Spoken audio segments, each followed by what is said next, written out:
What's going on, everybody? Welcome back to Let's Talk Movies. I'm Brad. I'm Miguel. And today is Tuesday, November 8th, 2022. We're getting into that holiday season, and there's no better time to kick off the holidays than by talking about even more Halloween.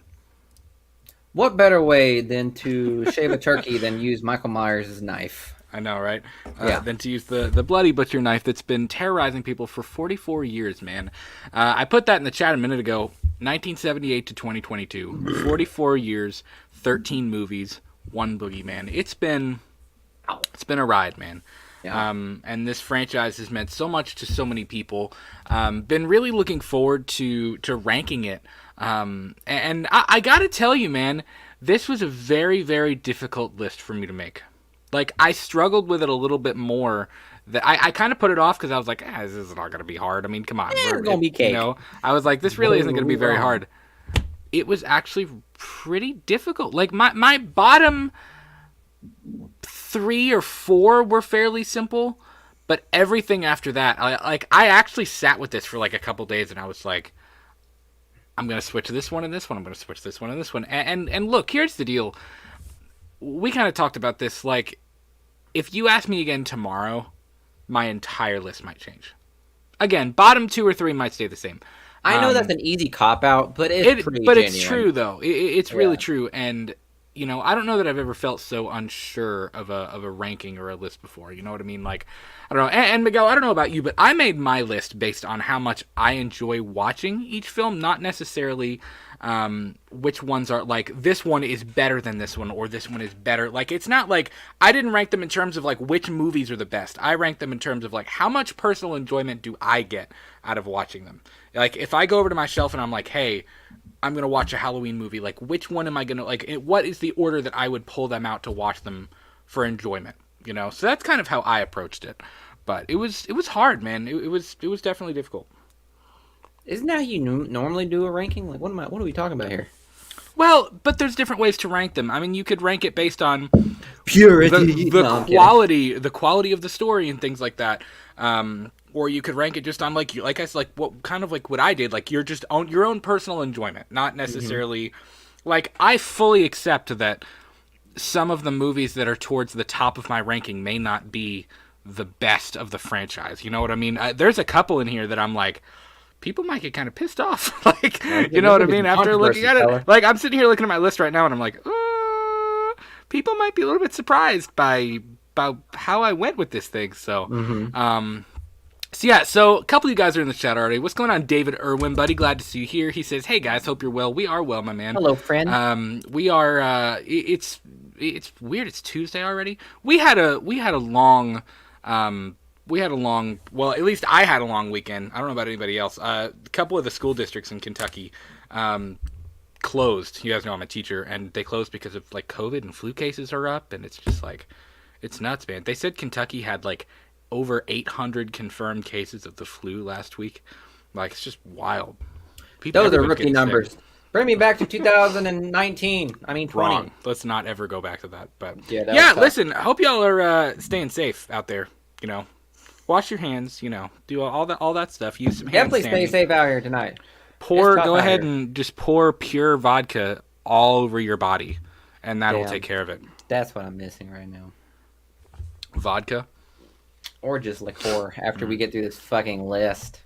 I have 2 Oktoberfests that I'm kind of sick of drinking it. I need to finish. This is Great Lakes Oktoberfest. It's good. That's what you get when you buy them it's bulk very good. It's very good. It's just, I've been drinking it for like a month and a half, and I'm like, okay, I'm ready to move on. I also have Rheingeist Dad. It's like it comes in like a flannel. It's in a flannel aluminum thing. It's really good. He's living the life now. I am. I'm living out my life as a future dad, and I'm really happy. J Dad is in the chat. What's going on, buddy? Our great moderator. He says, "Heyo." Horror fan films. What's going on? Horror fan films, dude. That picture is freaking awesome. Just let me say that. Guys. That side profile of Michael. Yeah. Pretty cool, man. It looks like a seared steak. Looks good. He kind of looks like a seared. Listen, here's the deal. Michael in Halloween Kills looks like a seared steak. Michael in Halloween Ends looks like a seared steak that's sat it looks like he'd sat outside in the driveway for about 6 days, and you went and picked it up and then threw it in the microwave and it got all soggy and then you ate it. It looks like a Texas cooked steak, you know, that you leave outside because it's so fucking hot. Right. Yeah.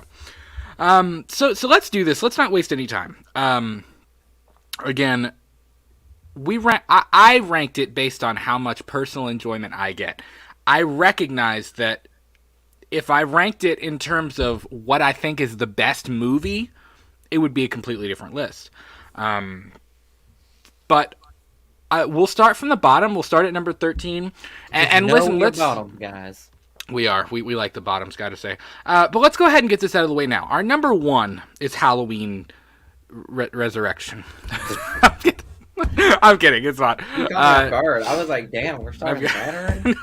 No. Damn, we started off so let's do this. Our number 13, Miguel, kick us off. What is your number 13 in the Halloween franchise? This is a big deal. What is your least favorite? Listen, this is we're at 6. As of the last time I checked, we are at 699 subscribers, so we're 1 away. This might make or break getting that one more to hit 700.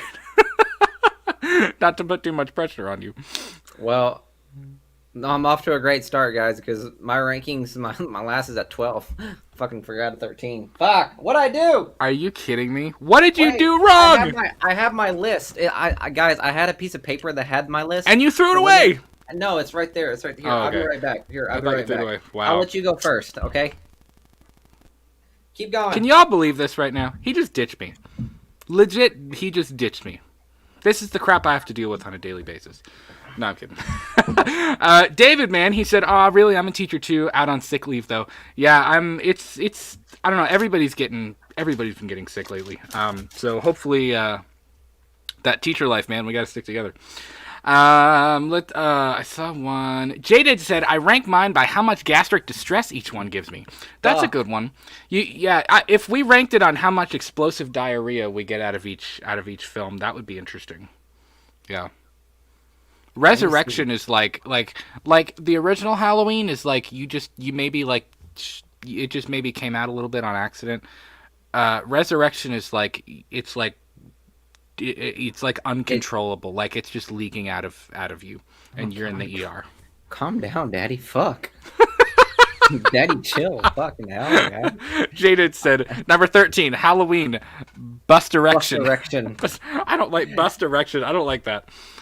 Oh, God. I don't like that. That makes me uncomfortable. All right, I got it. David said, Resurrection, always a safe bet for lucky number 13. All right, Miguel. You know what? Number 13 then. H2O. Fuck you. No, I'm kidding. It's H2O. I was legit. I was like, oh, this is going to be that kind of stream. Okay. I was like, dude, H2O is a fan favorite. I thought you were being serious. Favorite. Is it really H2O? Serious. It's really H2O? What? Yeah. No way. Yeah, there is no way. Halloween H2O is Miguel's number 13. As fuck, man. I'm here to be controversial and damn near deadly. Miguel, you have the floor. Please explain, because I think people might be coming at you in the chat in the next couple seconds. So, well, it's not even necessarily fact that, like, well, okay, I'm not basing my favorite movies. I'm not basing these rankings on like merit, on like what it does. Oh, I can't wait to read the chat. Hey guys, boy, I can read the chat too. So read me if you want. Just shove that fan. You really did, though. You took like what a lot of people would put maybe even in the top 3 of the entire franchise, and you were just like, worst one. Are you serious, bro? It's just the fact that he's not even like H2O. That's not even like my favorite Michael, to be honest. Like that Michael literally gives me the heebie-jeebies. Okay, to be fair, I will. There you go. I will say it's probably my least. It's the weakest fucking looking Michael out of the entire franchise. I will say, be honest. I like H2O, I really do, but it is my least favorite Michael of the entire franchise, and that is in no way a dig on Chris Durand, but it didn't do it for me. So what else? I feel like you need to explain this a lot more. Like, why is H2O so low? I'm shocked that H2O is below some other entries. I know, because you're going to be surprised by my list, because honestly, like, the only thing that really like would have got a little bit higher was going to be like LL Cool J. I fucking loved LL Cool J and his erotica storylines. It's fucking great comedy right there. But I mean, I don't know, man. Like, it just seemed like it was made in the 90s, so it seems like such a 90s film. The whole storyline with Jamie Lee Curtis, while it does kind of make sense, I guess, that for her to be a pill popping like alcoholic, she seemed like for the whole duration of the movie, she seemed like such like a lost cause. Like, I would have been surprised.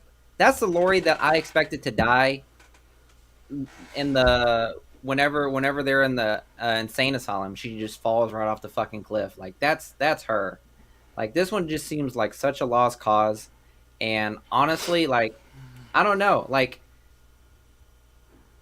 the whole movie just seemed way too like trying to be Hollywood, if that makes sense. It was trying to make sense. It was like, it was trying to be like way too mainstream. And the fact that it wasn't even Scream. Like, film, like Wes Craven's Scream, because that was the popular thing at the. I mean, Kevin Williamson even, you know what I mean, wrote H2O. Like, it's, I don't know, it's definitely got Scream vibes to it. It does, and that's one thing I don't like about some horror movies, is when they try to base their franchise off another, and it's like, there's a reason why it works so well for them, and it won't work well for you. And yeah, so just, you know, the whole premise of the movie seems a little off, and the fact that it's in the fucking sunny California, and you got Laurie Strode hashtag Cali from the Valley, you know what I mean? Like, it's just, I don't know. I prefer the whole settings in Haddonfield. Michael didn't seem all that interesting to me, and the whole final ending of like Michael reaching out his hand and like, you know, like please give me another sequel, and you don't get it. So yeah, give me another sequel. But we are off to a ridiculous start. My God, Dead, yes, I agree with you wholeheartedly. H2O wanted to be a 90s flick instead of a Halloween flick. I agree. I agree. I'm flabbergasted that was actually the first one on your list. But you know what's so funny? I don't know about the fan favorites, so this is like just gonna be genuinely my own take. So well, I'm not swayed by the fans' perspective. What's your 13? Okay. Interesting. Rosalia's here. What's going on, Rosalia? Hope you guys hope you're doing okay. Glad to have you here. Miguel's number 13, his least favorite of the entire franchise was Halloween H2O. I get it. I understand, but man, that's wild. Yeah, David, you're right. He said David said, I really like the last act of H2O, but I missed Alan Hoar's score though. Yeah, the score in H2O, I see what they're trying to do with the orchestral version of it, but it was a little fancy dancy for a Halloween movie. You know what I mean? It didn't need all of that. It needed more of the edgy, synthy, bassy kind of thing, and you know, it was interesting. But yeah. And listen, I'll try to like defend what I'm saying with H2O. H2O could have easily moved up on the rankings for me, just because as of right now, I'm just thinking too much about the fact that it was more of a 90s clip than like a Halloween clip. So like, if I had to think about, you know, about the composition, the killing scenes, the chase scenes that between Laurie and Michael, and then the final act, yes, all of that could have easily jumped it way up. But I could literally see right past all of that with all the other things I mentioned before. So yeah, I mean, it is a fan favorite, but that it goes without saying. I mean, and all of these do. I mean, it has its issues. You know what I mean? It's not a perfect movie. And none are all of these Halloween films. So I'm not going to sit here and shred every single movie in half. I'm just going to say what I liked and what I didn't like. So right. David, what's going on, man? David92 said the opening is really good too with Marion Chambers. Yeah, it's one of my favorite openings to a Halloween movie. In the franchise, we'll come back to that when I get to H2O. All right, my number 13, my least favorite movie in the entire Halloween franchise. is good old Busta Rhymes himself, Halloween Resurrection from 2002. Guys, I call bullshit. No. I'm gonna explain. Bullshit. I actually thought about this. Well, what's your last? Or if this is your last, I know what your number 12 is. Then Nope. I knew that you were gonna bring this up, and I came prepared. Okay. So listen, Halloween. The receipts. Halloween Resurrection is my number 13, and here's the reason why. I how do I go about this without spoiling my next one? I'm okay. Here's what we're gonna do. I'm gonna go ahead and say this. My number 13 is Halloween Resurrection. My number 12 is Rob Zombie's Halloween 2. Okay. It was either gonna be 13 or 12. There was no getting away from that. Here's why. There are some things that I actually really, really love about Rob Zombie's Halloween 2. Many of you, if you heard our Revisited episode, know that Rob Zombie's H2 is the biggest disappointment in the entire franchise for me, because the stuff in that movie that I love, I think there are some things that are like... There are some sequences in that film that are maybe some of the best in the entire franchise. But where that story went and the way it just completely derailed, we weren't even in the same zip code as what it could have been. I mean, there are things that I really, really like about Rob Zombie's Halloween 2. The reason why Resurrection is my number 13 is because there is virtually nothing I like about Halloween Resurrection. Michael is okay. I will say, Michael is pretty decent in that film, anytime we see him. Laurie, her death scene was completely meaningless. I hate the way she went out. You did the H2O thing, and you gave her proper comeback, and you made her kind of this cool, traumatized, light version of, like, not full-on Sarah Connor of what we got in Halloween 2018, but she at least had some balls to her now. You know what I mean? Mm-hmm. There were some cool things that they did with her character in Halloween H2O.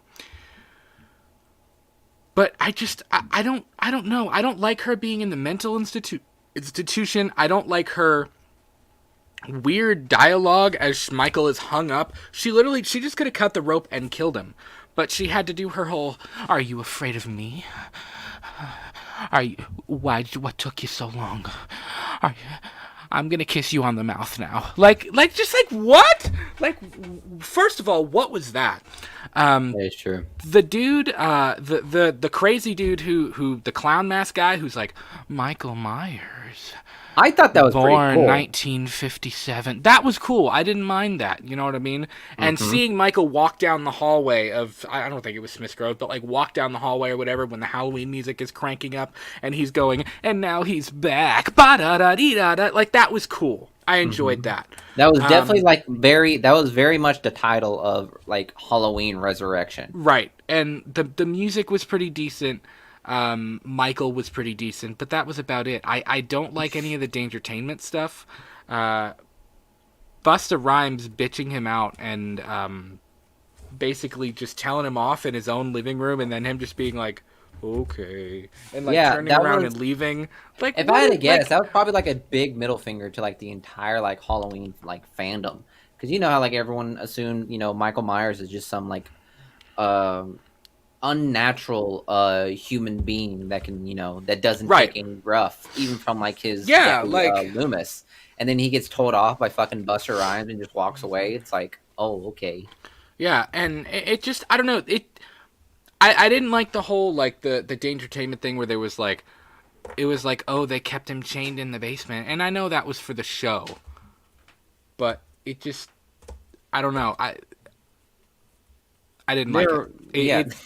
There were so many things about that film. Like, you can ask Miguel when we did our commentary of Resurrection. I remember I looked at him and we were doing the commentary, and I looked at him and he just looked uninterested. And I was like, "Bro, you really don't like this movie?" And he was like, I was on my phone halfway through.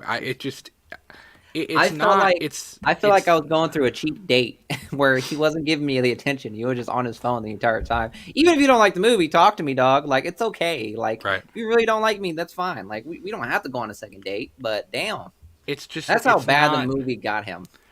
I know they were kind of trying to do something 2000s, and it was trying to be like at one point I know I forget what one of the original titles were, but one of the original titles had something to do with like Y2K and like the year 2000, and it was just I don't know. I get what they're trying to do, but like even like the found footage thing, like the shaky cam and like seeing it from different angles and perspectives, and it was a decent idea, but not for this franchise. It just it didn't Yeah, it they were didn't pretty it didn't much work for me. they were pretty much how do we like combine like the most mainstream horror film of that decade and then combine it with like present day like pop culture, which was at the time Oh, I think what was it called? What's the term called? trying to Reality throw TV. celebrities in there No, because yeah, they like reality TV was like the main hit. You know what I right. mean? So like Hmm. TLC or TMZ or TLC, I don't fucking know. But yeah, you know what I'm talking about. Like Bam Margera, like all that other stuff, like the whole shaky cam, like videotaping with just a camcorder and all that stuff. Yeah. Yeah. That was like the pop thing back then. And it makes sense for that to happen because of like every single movie you could tell what kind of what year this movie was made in because it has like timestamps of things that happens in that movie where it's like okay yeah this was Right. definitely Right. something that Right. happened in like 2002. You know why? Because they have the MP3 player or you know the CD player, which is like a 90s thing. So like that's kind of how like that's how Resurrection felt. It felt like Right. such a early 2000s film with the hard rock, with the hardcore rock. Whenever Busta Rhymes was fighting Michael, it's like, okay, yeah, we've definitely gone to like alternative realm now.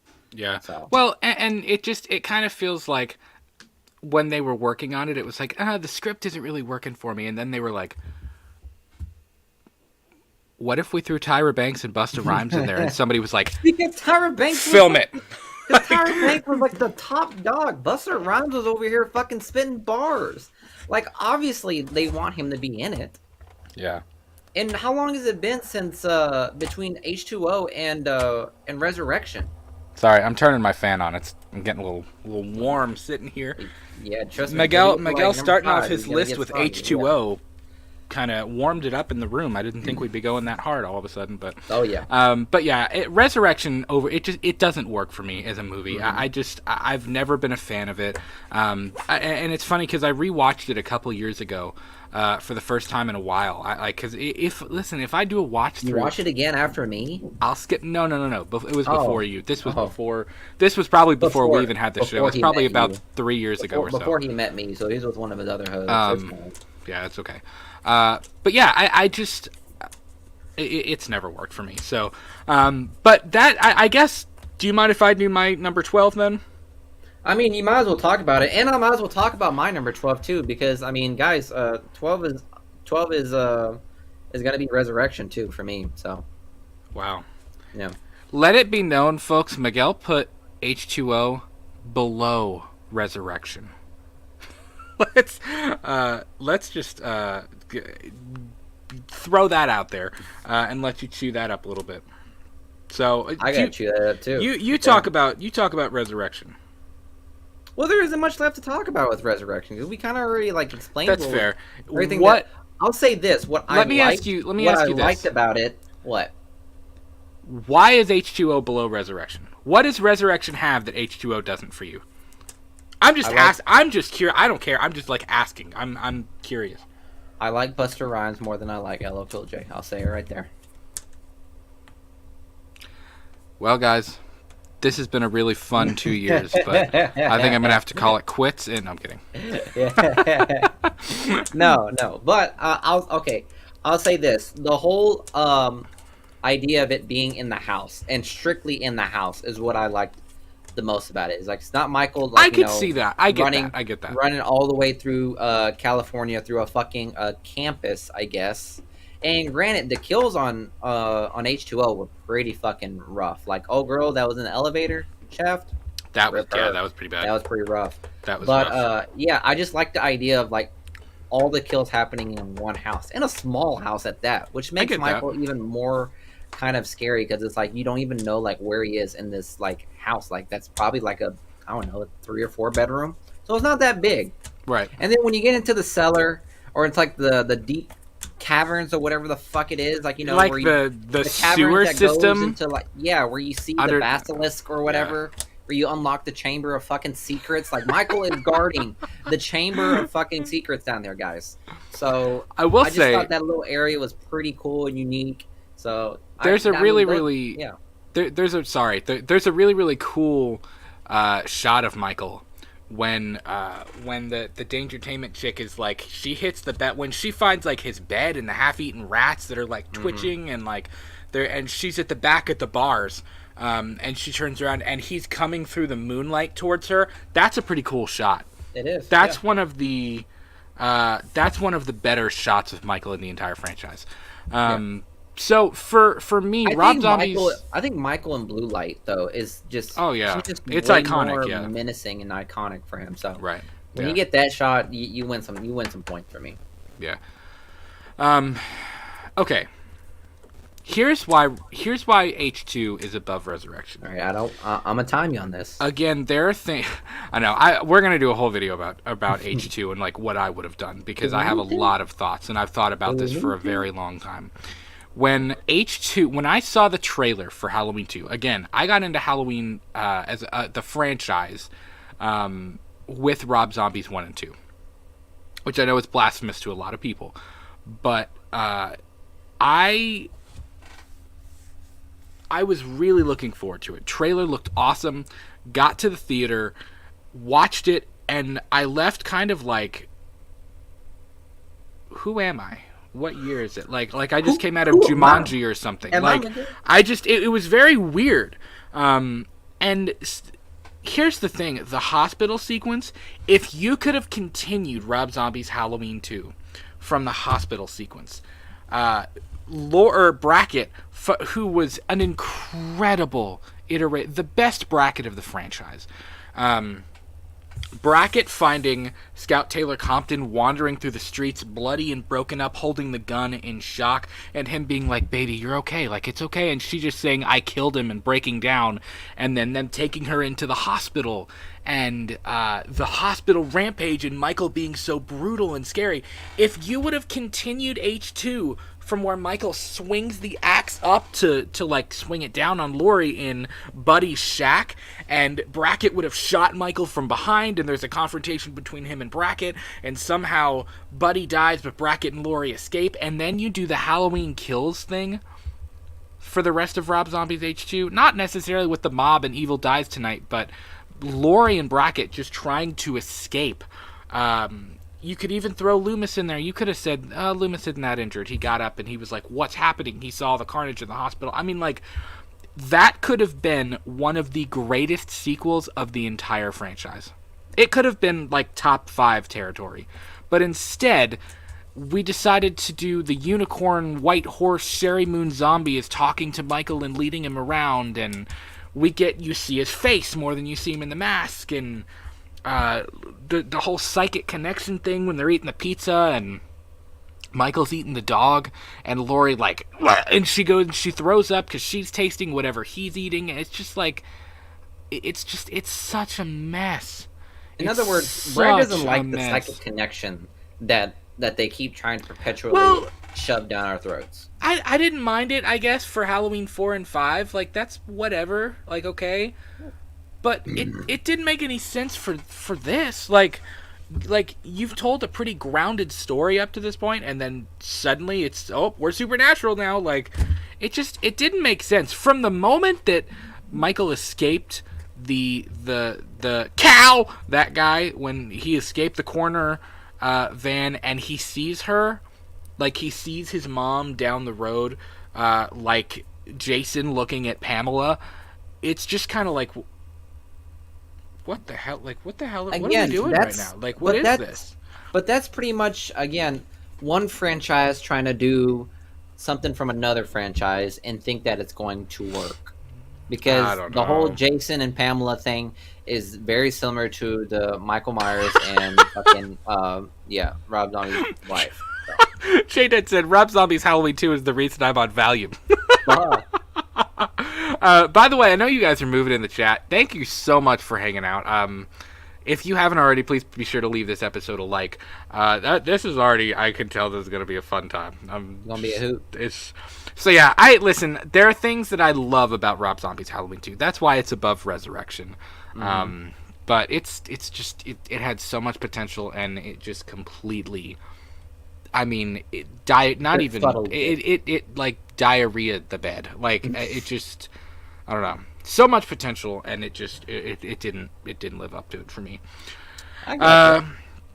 Let's see. David Irwin said, "I get why people hate Rob Zombie's H2. I hated it, but it grew on me. And listen, it's kind of grown on me over time too. Like, I've kind of learned to accept it for what it is. But, you know, I don't know. It just, I don't know. Man. It was just too much for my boy. Yeah. I was sitting there like the Godfather and said, look how they massacred my boy. For real, though. That's kind of what it's like. Yeah. Jaded said, quick question for you all to think about to answer later. If you could make the perfect Halloween film, who is directing, writing, soundtrack, composer, and lead actor and their role? I cannot answer that for you right now. So I couldn't answer all of it right now. I'll say this. Director, I'm open to anybody. Writer, I'm open to anybody. Soundtrack, I don't know. Soundtrack, I would have to think on that one. But I'll say this, I actually pulled it out and worked on it some this weekend. I think all he has is the actual characters, guys. Yeah. I will say this, and I'm going to tease something that is to come later on. I've kind of talked about it before, but so about a year ago, I kind of had an idea for what I would like to see if they ever remade Halloween or reimagined Halloween, which we'll get something Michael Myers in the future, but if in a perfect world, if I could have exactly like my vision in a film for a remake, what would that look like? And I kind of it started off as one film, and then I kind of started sketching out what a part 2 would look like, what a Halloween 2 would look like. And then pretty recently, within the last couple of months, I started kind of sketching out what a Halloween 2 would look like, and I was like, this isn't complete. Like, there would be a third one. So, as of right now, hopefully next October, hopefully by October of next year, I will get a video out there that is like my entire remake, reimagining concept of what I would do. But I will say this, it would focus on, my version would focus on Dr. Loomis as the main character. Laurie can still be there. I'm not a Laurie Strode hater. I know a lot of people are like, screw Laurie Strode, she can go away. I'm not. I think she's important to the franchise and important to the story. But I think I would focus on Loomis. And I think there is no actor better suited right now. I won't say no actor, but my preference to play Loomis is Gary Oldman. That's my Loomis preference. If in a perfect world, I think Gary Oldman would absolutely crush. Now, which Gary Oldman though is my question. Are you talking about? What? Are you talking Gary Oldman? Which Gary Oldman? Are you talking about like Commissioner Gordon Gary Oldman or Vice Oldman? I mean, he would probably look more Commissioner Gordon-ish, but I mean, I think you could pull off I don't know, he could pull off the depth of emotion and seriousness and like psychotic nature of Loomis, I think really, really well. I can see that. I think that could be really cool. I was wondering like if you were talking about like the more like sentimental, like the psychology, actual therapist of Loomis, or just the fucking craze whiskey bottle both. handling. I think it'd be both. And the interesting thing about the interesting thing about I don't know what, and again, I'm excited about this. Honestly, it's something again like I worked on it a little bit more over the weekend. Slowly but surely, it's kind of starting to come together, and I'm like, this is pretty cool. Like, the idea of focusing on Loomis and his trauma, and his, not trauma, but his, I mean, you have to think, sitting there for 15 years with somebody who is just giving you nothing, and you're trying with like every breath in your body to try to help them and save them and bring them back from like whatever darkness has consumed them, like that would drive you to down a bottle of whiskey a night. Like, it would, and I think that's Not a really dead. Interesting. Very much Like, that would be a very interesting thing to focus on. So, so I'm pretty lenient on, like, you know, I don't really.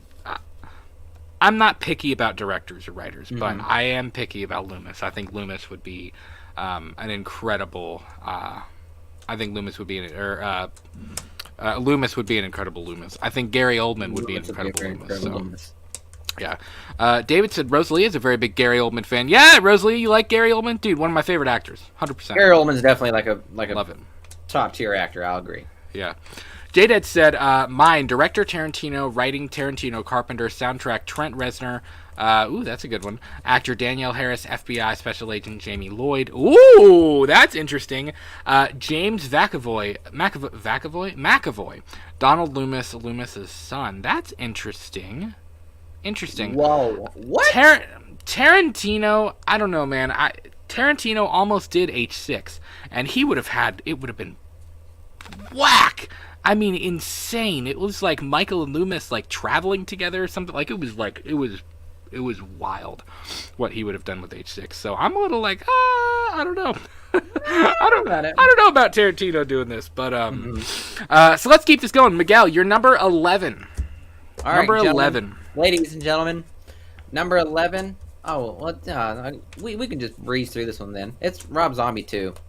I kind of figured when it came down to it, yeah, we're like, there's gonna be some that we're gonna be able to like breeze down. I think once we get to 10, I think we'll be alright. My bottom 3 were pretty simple.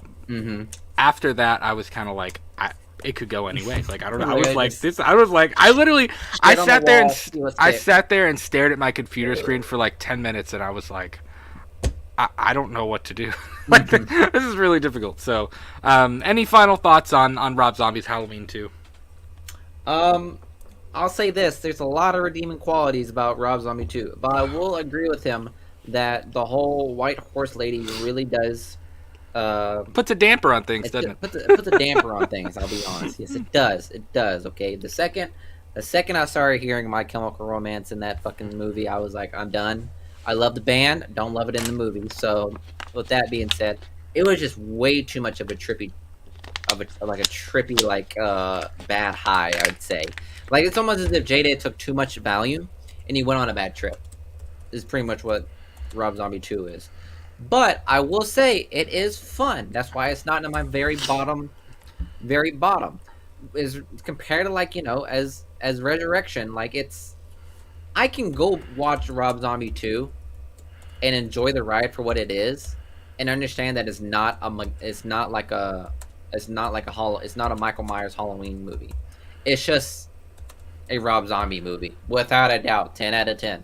I wouldn't consider it a Halloween. It's a Rob Zombie film through and through. So that's how I would leave it. What was your number 12? What was your number 12? Resurrection. Yeah. Yeah. Resurrection. 13 H2O, 12 Resurrection, 11 Rob Zombie 2. Resurrection. I can't spell. Keep misspelling Resurrection. Are you putting it in the chat? Yeah, and then number 11 was RZ's H2. Okay. Okay. Let's hear it, man. Let's hear your number 11. My number 11. This one might be a little bit. This was one that I was kind of like. My number 10 and my number 11 were two that I was like, this one might stir the pot a little bit too. And I've got to tell. I have an apology to make.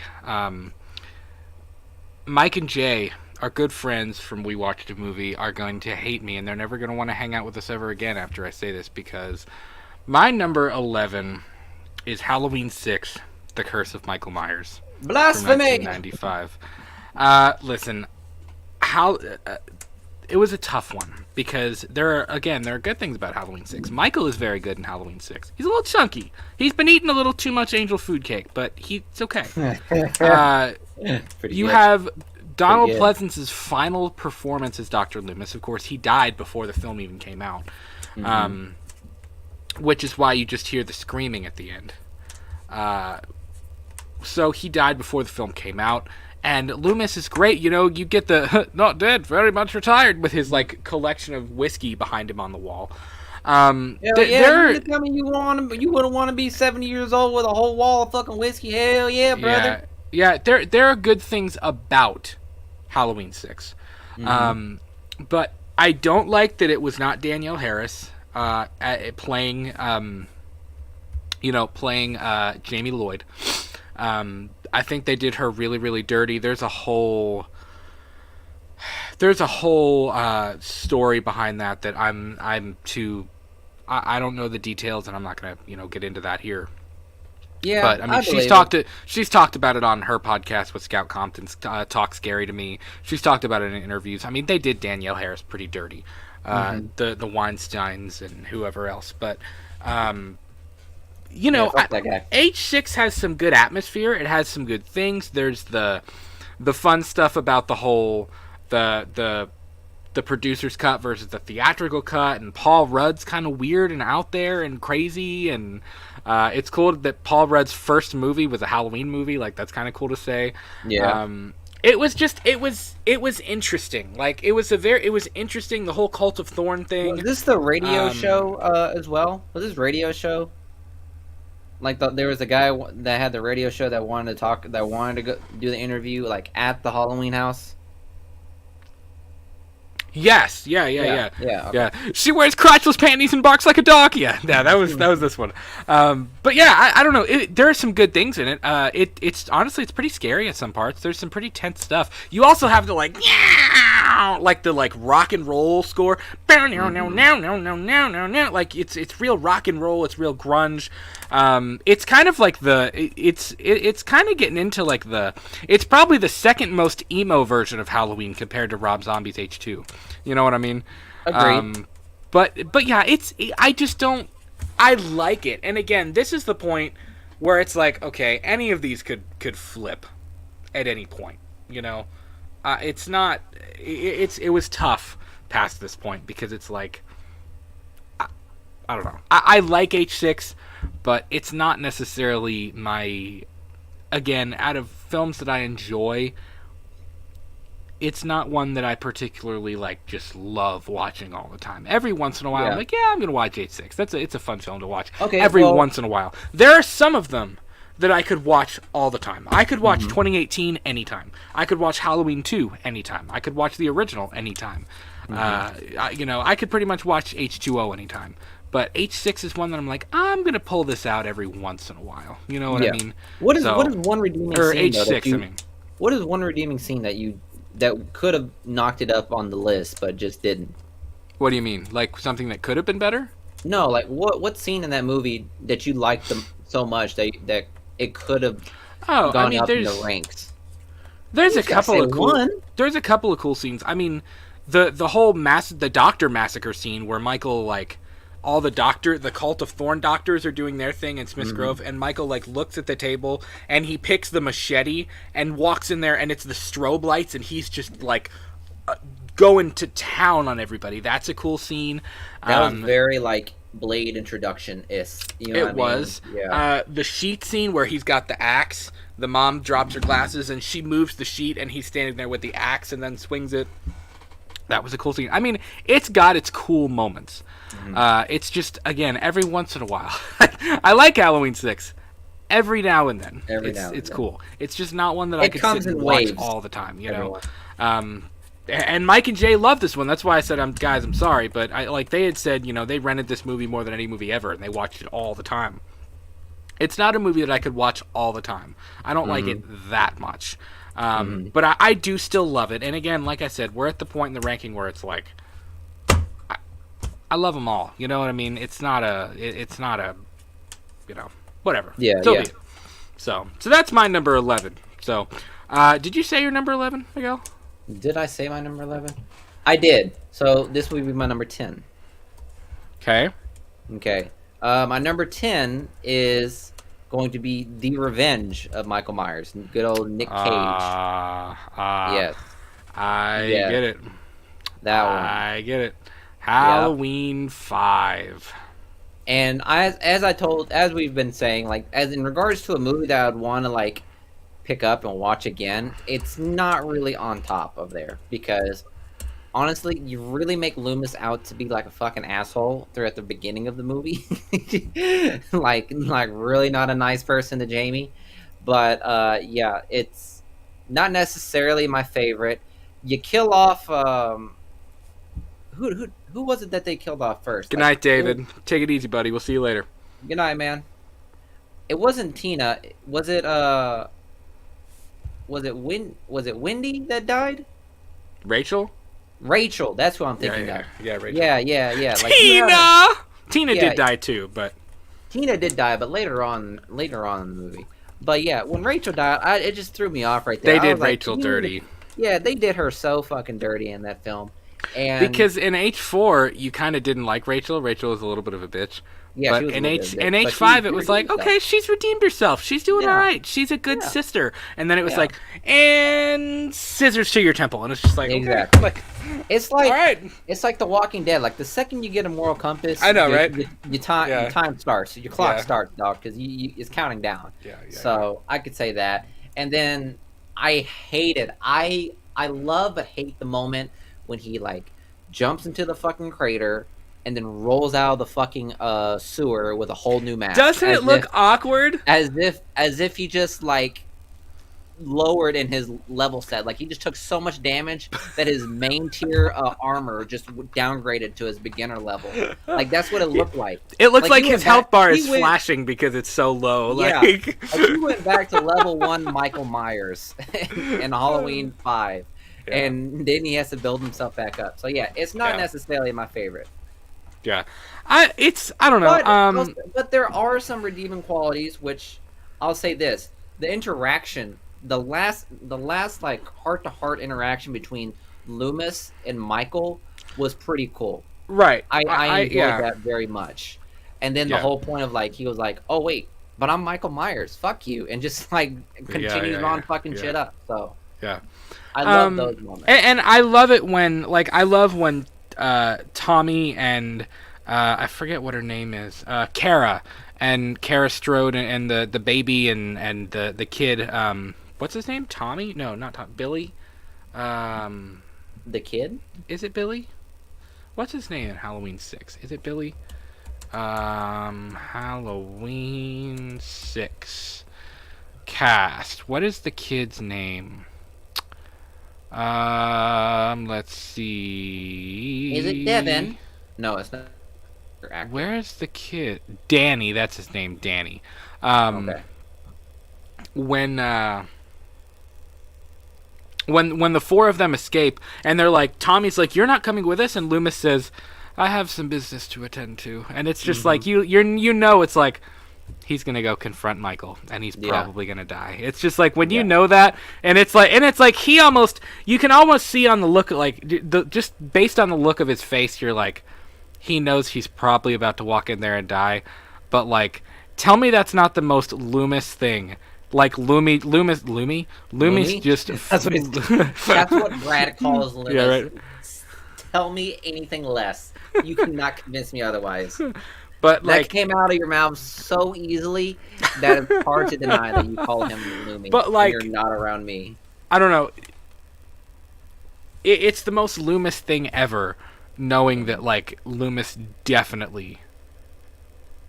Like, when are you talking about? Are we talking H6 or are you still talking H5? I mean, you're talking about H6, but right. I was more talking about the one between H5. Well, like. I don't know. It's the most Loomis thing ever, though. When he says, "I have some business to attend to," and he goes and he walks, like he goes back in Smith's Grove, and it's like you can see on the look of his face, like even if it's the last thing he's gonna do, he's going to confront Michael face to face and just be like, "Look, man, I tried. This is what it is. Let's go." Like, Let's do it. You know what I mean? Like, put the boxing gloves on. Could you imagine Loomis walks in and Michael looks at him and Loomis has boxing gloves on and he's just standing there he's like, I've been waiting this for a while, Mr. Bond. I know, right? Oh man, but yeah, so, H5 up there. It's definitely a movie that I would not consider myself watching it continuously. This is because I think in as compared to H5 and H4, there are certain things that I loved more about H4 than I did about H5, which is obviously like alluding to like the whole thing that happened. Like I think it was which Halloween Kills. So, but with H5, there were just so many things that felt almost as if like we were crossing the threshold of like what a traditional Michael Myers film was, because you also had the moment where Michael took Jamie and put her in the fucking casket. I think that's the scene. Yeah, it did some weird things. And that took a far stretch in my eyes, and I was like, I don't know how I feel about this. The person who directed this movie should feel weird, and the person that played Michael Myers should feel fucking weird. Well, let's just stay on this topic, because my number 10 is Halloween 5, The Revenge of Michael Myers. And some of you might be thinking, hold up here, Brad put H5 over H6? Again, I'm not ashamed of it either. I did. I enjoy H5. Like, H5 is one that, like, I know it is a terrible movie. And they wrote Halloween 5 without any understanding or any plan of what the Man in Black was. They were just like, we got to make this more interesting somehow. This guy wearing all black is going to get off of a bus and kick a dog. That's what's going to happen. You know what I mean? Yeah. And it just... I know it doesn't make sense. I know it's not a good movie. But Halloween 5 is kind of punk in a lot of ways, too, though. Like, it's... Like, Loomis is completely unhinged at this point. Yeah. You know, the whole... when he, like, uses Jamie, when he's like using Jamie as bait at the end and he's like dragging her and she's screaming and she's like, what are you doing? And Loomis is like, come on, she's here, and he's like screaming and Michael's following them. That's pretty like, oh my god, like what is he doing, you know? Yeah, like while you're watching that, you're like crossed lines in this movie where you definitely felt as if like, is this someone I want to root for right now? Yeah, like, or when he told... Dude, one of my favorite Loomis moments is after Tina dies and at the farm when they're off in the woods, the car wrecks and Michael gets out. Tina dies, and the cops come. They get the little boy that was like crushing hard on Jamie, and Danielle Harris's character leaves, and all of the cops pull away, and it's just Loomis standing there looking off into the woods, and he's like, and Loomis is like, there's that moment between him and Michael, and it's almost like you can kind of barely see Michael standing there next to a tree, and it's almost like Loomis kind of like looks at him, and Loomis just says like, go home, and it's like Loomis just being like, go home. Like, and there's that moment where he's telling him to go home and he's talking to him and he's like, I want you to remember the rage, where the rage first began, and he's doing all this, like, you know, his drunk Loomis stuff. And when, like, he purposely tells the cops to go to a different place, and then Loomis, like, all the cops scurry away from the Myers house and stuff, Meeker leaves, all the SWAT team leaves and everything else, and Loomis just throws the radio off in the bushes, and he goes, now you'll come. And turns around and walks in the house, and it's just like, wow. Wow. Okay. It's like, we're not pulling any punches here. Like, Loomis Loomis really just going for it. Wants his guy. Yeah. We forget to mention the whole scene with the brute mask. Don't forget about the brute mask. Yeah, that's true too, yeah. By far, so uncomfortable, dog. I don't know. Michael Myers literally just sitting still in the brute mask, while old girl is just like fucking lovey-dovey kissing on him. I was Cookie like, I don't know. Woman. Dude, that scene is so funny because Loomis is done at that point. Like the whole, like, in the entire film when Loomis is he's just like, Jamie's having her weird psychic visions and stuff, and Loomis, he's like this close to her face and he's like, right, and he's just like screaming at her, and all the doctors are like, dude, She's 7. Like, can you She's calm 7. down? Like, why are you, like, screaming in this little girl's face? And he's just like, Gah! And he's screaming, and, like, even at the beginning, they think she's choking, and they're about to do a tracheotomy and cut her throat so she can breathe. Yeah. And he's like, stop that! And he walks in and, like, throws his cane down and whatever, and, like, it's just, he's so serious in that film. Like, almost more serious than he is in any of the other entries, you know? Yeah. Because H6, it's almost like, okay, he's made his peace with it. You know, H4, he realizes that something's wrong. He's angry. But H5, H5 is the most unhinged we see Loomis entirely. Yeah. He is 100% unhinged in Halloween 5, and I really like that. I mean, it is weird seeing him, like, when he falls out of the well and he's floating down the river and he's just kind of like... You're talking about Michael? Yeah. It's just, it's like he's not in control of his body, and that's kind of weird to see. Yeah. Also, the Myers house. It's a terrible looking... I mean, it's a cool-looking house. It's a cool-looking house, but it looks... It doesn't even kind of look like the Myers house from Halloween 1 and 2. Mm-hmm. Like, not even like, sort of. Like, nothing about it even remotely looks like the Myers house. Yeah. But, you know, and Don Shanks did a good job as a Shape. Listen, I enjoy Halloween 5 a little bit more than I would care to admit. I'm just going to be completely honest with you. I really do. I think Cookie Woman... Dude, that scene is so funny because... That scene is so fucking uncomfortable, though. It's uncomfortable because of how, like, angry Loomis is getting. But, like, Jamie is trying so hard to get it out, to get the words out. And they're, like, you know, like, the kid is trying to help her, and they're all crowded around her or whatever. And when she gets out Cookie Woman, Loomis is like, you know, big woman. What? And he's trying to decipher it over. And she finally says Cookie Woman, and Loomis is like, Cookie Woman! Like, he's so angry that he's like, what are you talking about? It's cool, man. It's a great scene. So, yeah, I mean, that's H5, yeah. I'd put that on my 10. It's, you know, it gets some respect. I'll say that. At this point of the rankings, these movies get my respect. I'll say that. Is it a good movie? No. But do I still enjoy it anyways? I do. I really enjoy it, actually. I can see it. Are you next? I think you are. Because I just went. That was my number 10. No, because my number 10 was... Wait, we had the same number 10? Yeah, we did. That's funny. My number 10... Oh, well, that... Okay. There you go. You do. Match. So, who's going next? Don't care who. You pick. Well, we might as well go with... I'll go with my number 9. All right. What's your number 9? We've talked about it already. What's your number 9? Okay. I had H6 a little bit higher than H5, obviously because of, even though Nick Cage, Michael Myers looks rough as shit, I know... Nick Cage is an H6. Nick Cage mask is H5. H5, yeah. But then with H6, you get Chunky Michael, and while that's... it's somewhat of a step up for me, I'll say that. That's all I'll say about He kind of walks like he's like, I played high school football. Pretty much, yeah. I would agree with that, yeah. And I would say that, like, even though it got a little bit emo, I didn't really mind that all that. I didn't mind it all that much, to be honest. Paul Rudd, granted, guys, that's his first fucking movie. Right. I'm pretty sure that was his very first big shot movie gig.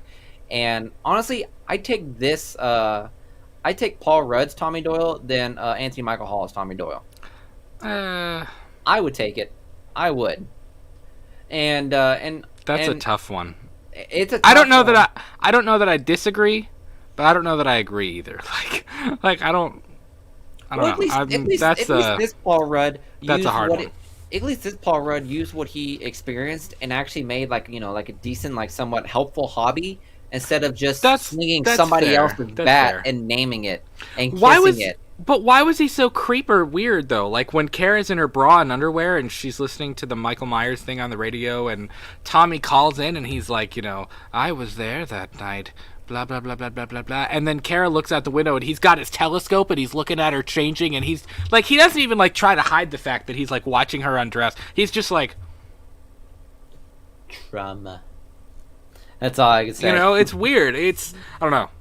Yeah. Strange. So I mean, at least with this Paul Rudd, I at least can kind of understand why he's so unhinged instead of like the whole like acting as if he isn't really scared of Michael Myers.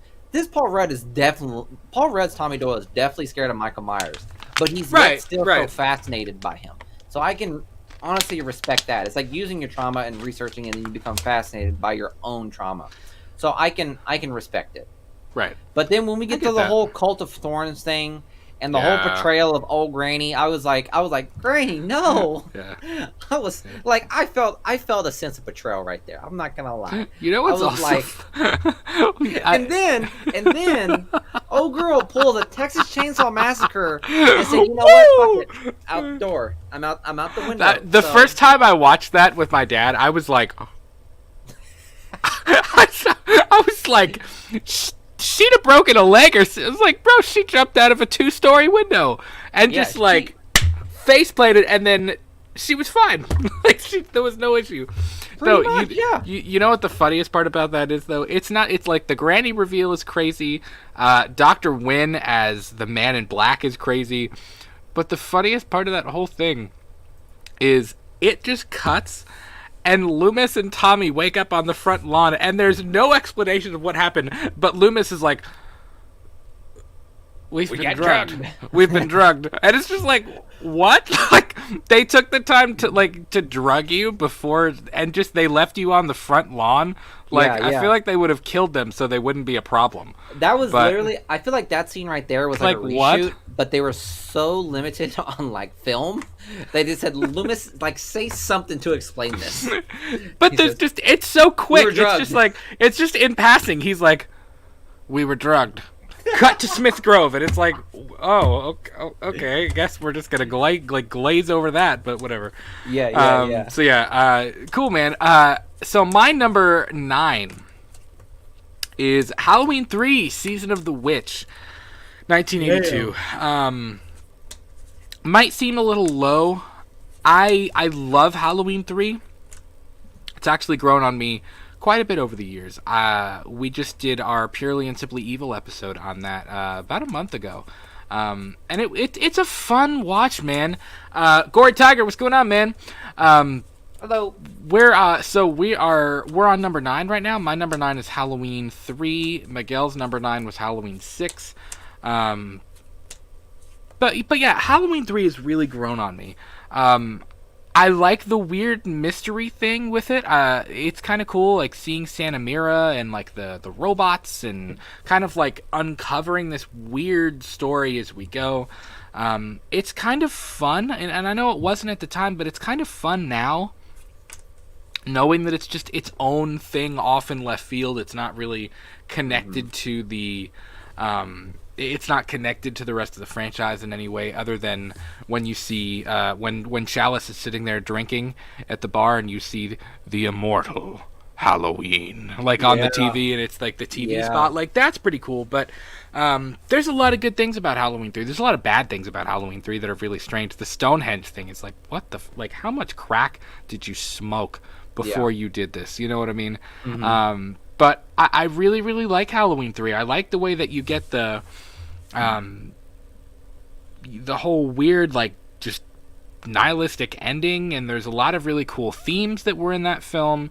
The cliffhanger that's never answered, by the way. Yeah. That cliffhanger was never answered, which is a perfect way to leave that kind of cliffhanger. You can't help but love Chalice, even though he's a terrible father, and he would definitely have at least 13 sexual harassment lawsuits on him in this day and age. I mean, every woman in that film, he's slapping their ass, or he's kissing them on the cheek, or he's sleeping with them. Like when he where do you want to sleep, Dr. Chalice? That's a dumb question, Miss Grimbridge. And then they do it like twice, and then he goes, "How old are you?" or whatever, and it's like, we're just now asking that question. Now. We're a little past the time to be asking that question.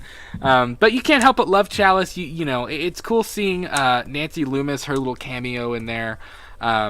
It's a fun movie. It's a really fun one-off film.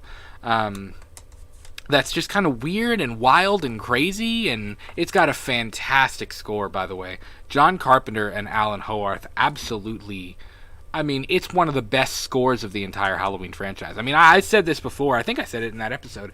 I picked the theme music for Purely and Simply Evil because when I heard it for the first time, it reminded me of Chariots of Pumpkins from the Halloween 3 soundtrack.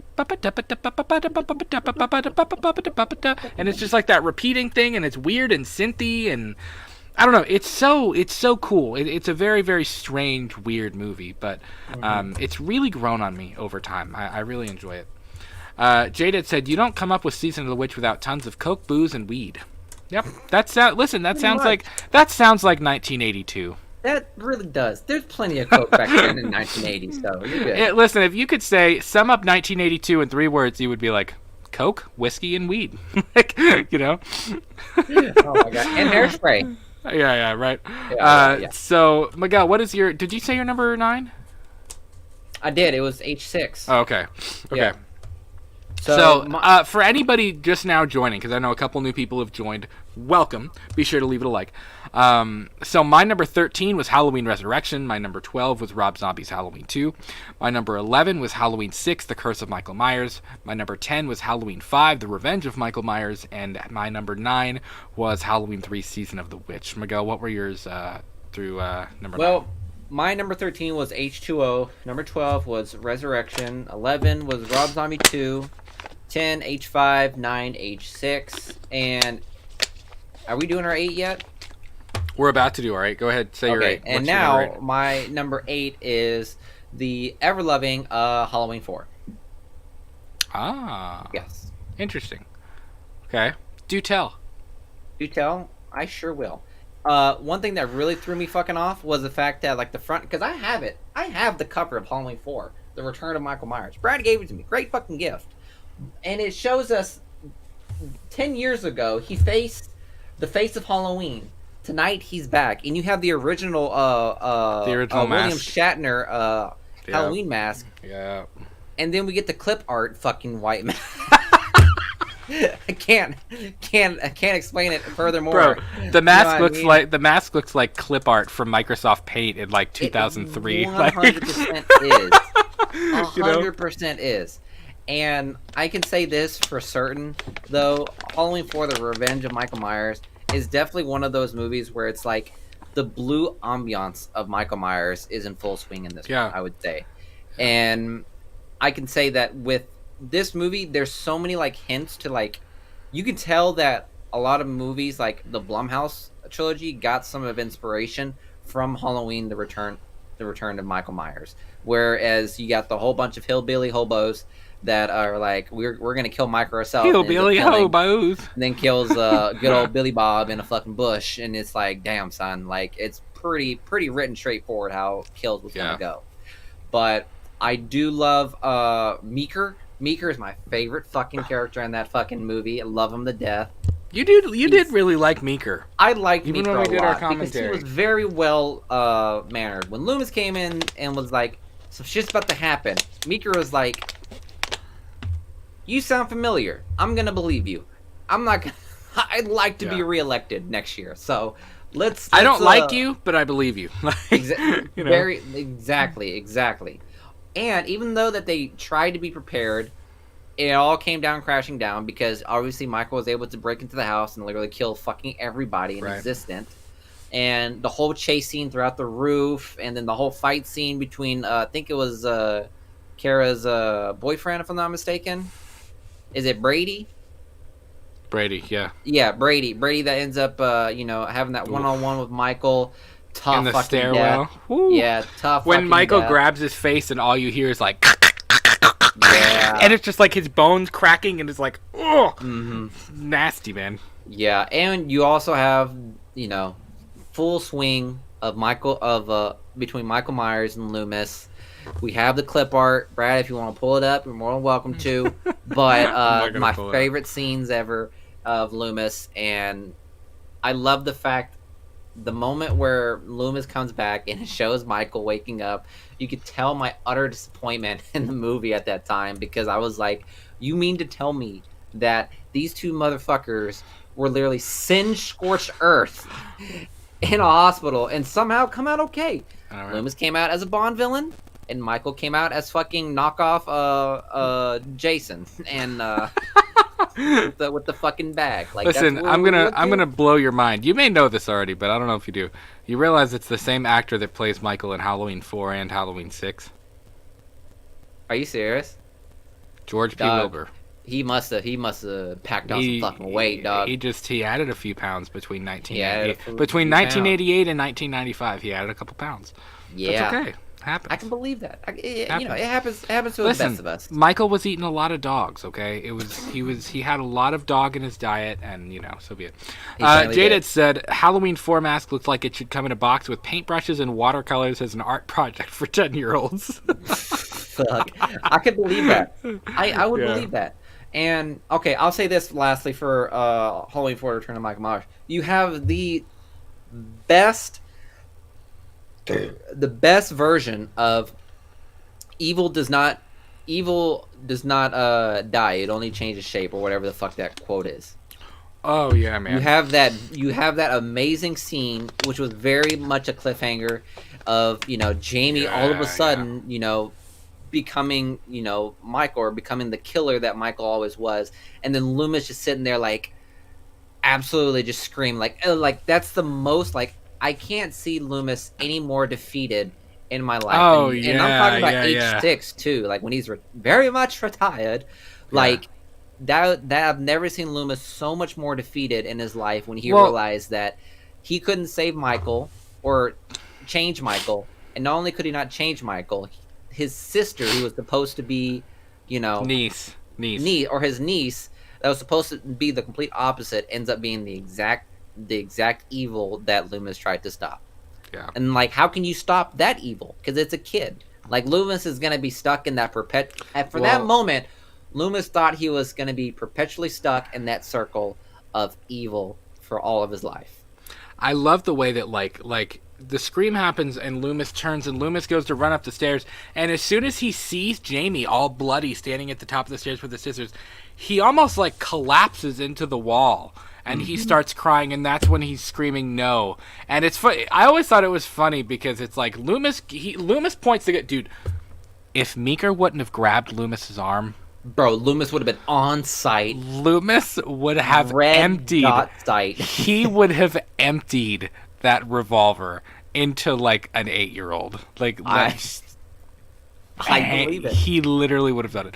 But like, he almost collapses. And I always thought it was funny, though, because Loomis points the gun, and then Meeker pushes his arm out of the way and grabs the gun, and then Meeker also goes.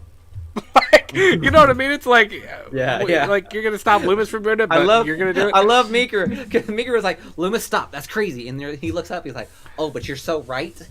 And I know, right? Yeah. Well, it's funny because it's like, you can't kill a child. I'm gonna kill a child. It's like what? But dude, could you imagine if they would have ended the franchise right there?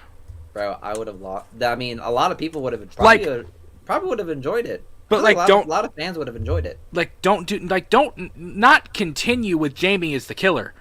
If just you would have ended, like, that is the last scene you get in a Halloween movie. That would have been insane.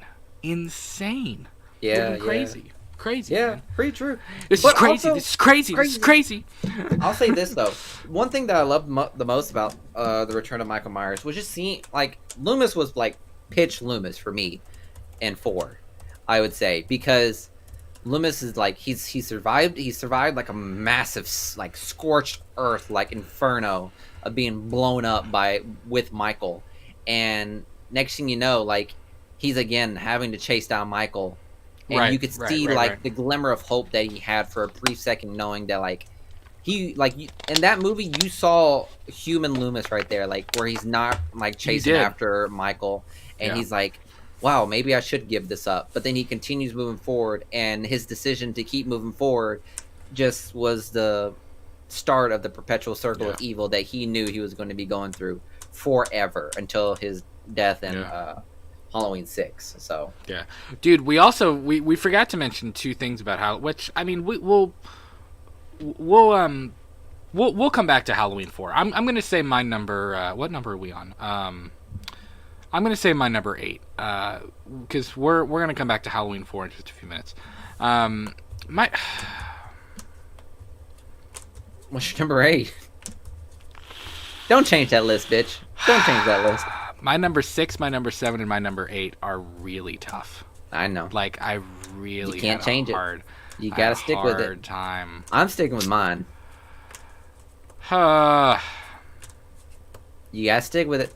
What's your number 8? Do I? Because I really want to switch my 7 and 8 right now. No, you don't. You gotta stick with what you got. All right. You stuck the quarter in the bitch. Now you gotta ride it. I'm gonna stick with what I have. All right. Okay. My number 8 is Halloween Kills. God damn, you probably should have changed it. I hate you. Listen, I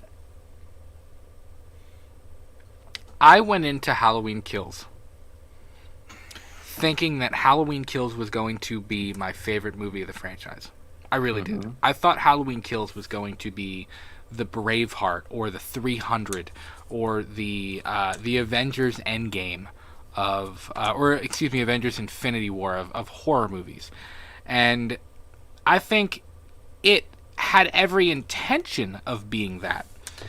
But some of the dialogue and some of the creative choices with the characters in Halloween Kills were just so weird. Tommy, which is no fault necessarily to Anthony Michael Hall, but Tommy in that film, some of the things that Tommy says is just it's weird. I don't know. Halloween Kills was weird for me because I think Halloween Kills has my favorite Michael scenes in the entire franchise. But everything else around it's like such a good Michael story. But all of the rest of the story around it is just very strange to me. Like it's like the light version of what I wanted, if that makes sense. Yeah. It really is. I mean, it's like I expected so much more out of it. It's kind of got a little bit of it's got a honestly, I say and I stick by it, Rob Zombie's Halloween 2 is the biggest disappointment of the franchise to me, but Halloween Kills is behind Rob Zombie's H2, and it's not there are things I really enjoy about Halloween Kills. I do, but there were some things that I was just like, why did we do this? Like, what was this about? You know, like why did we? What's the old Huckleberry thing about? And like, why is the mob not as cool as it could have been? Like, it would have been cool if Huckleberry had a story, but they kept perpetually saying his name. Saying the name of the bat, and it's like the bat has no fucking meaning whatsoever other than just being Huckleberry.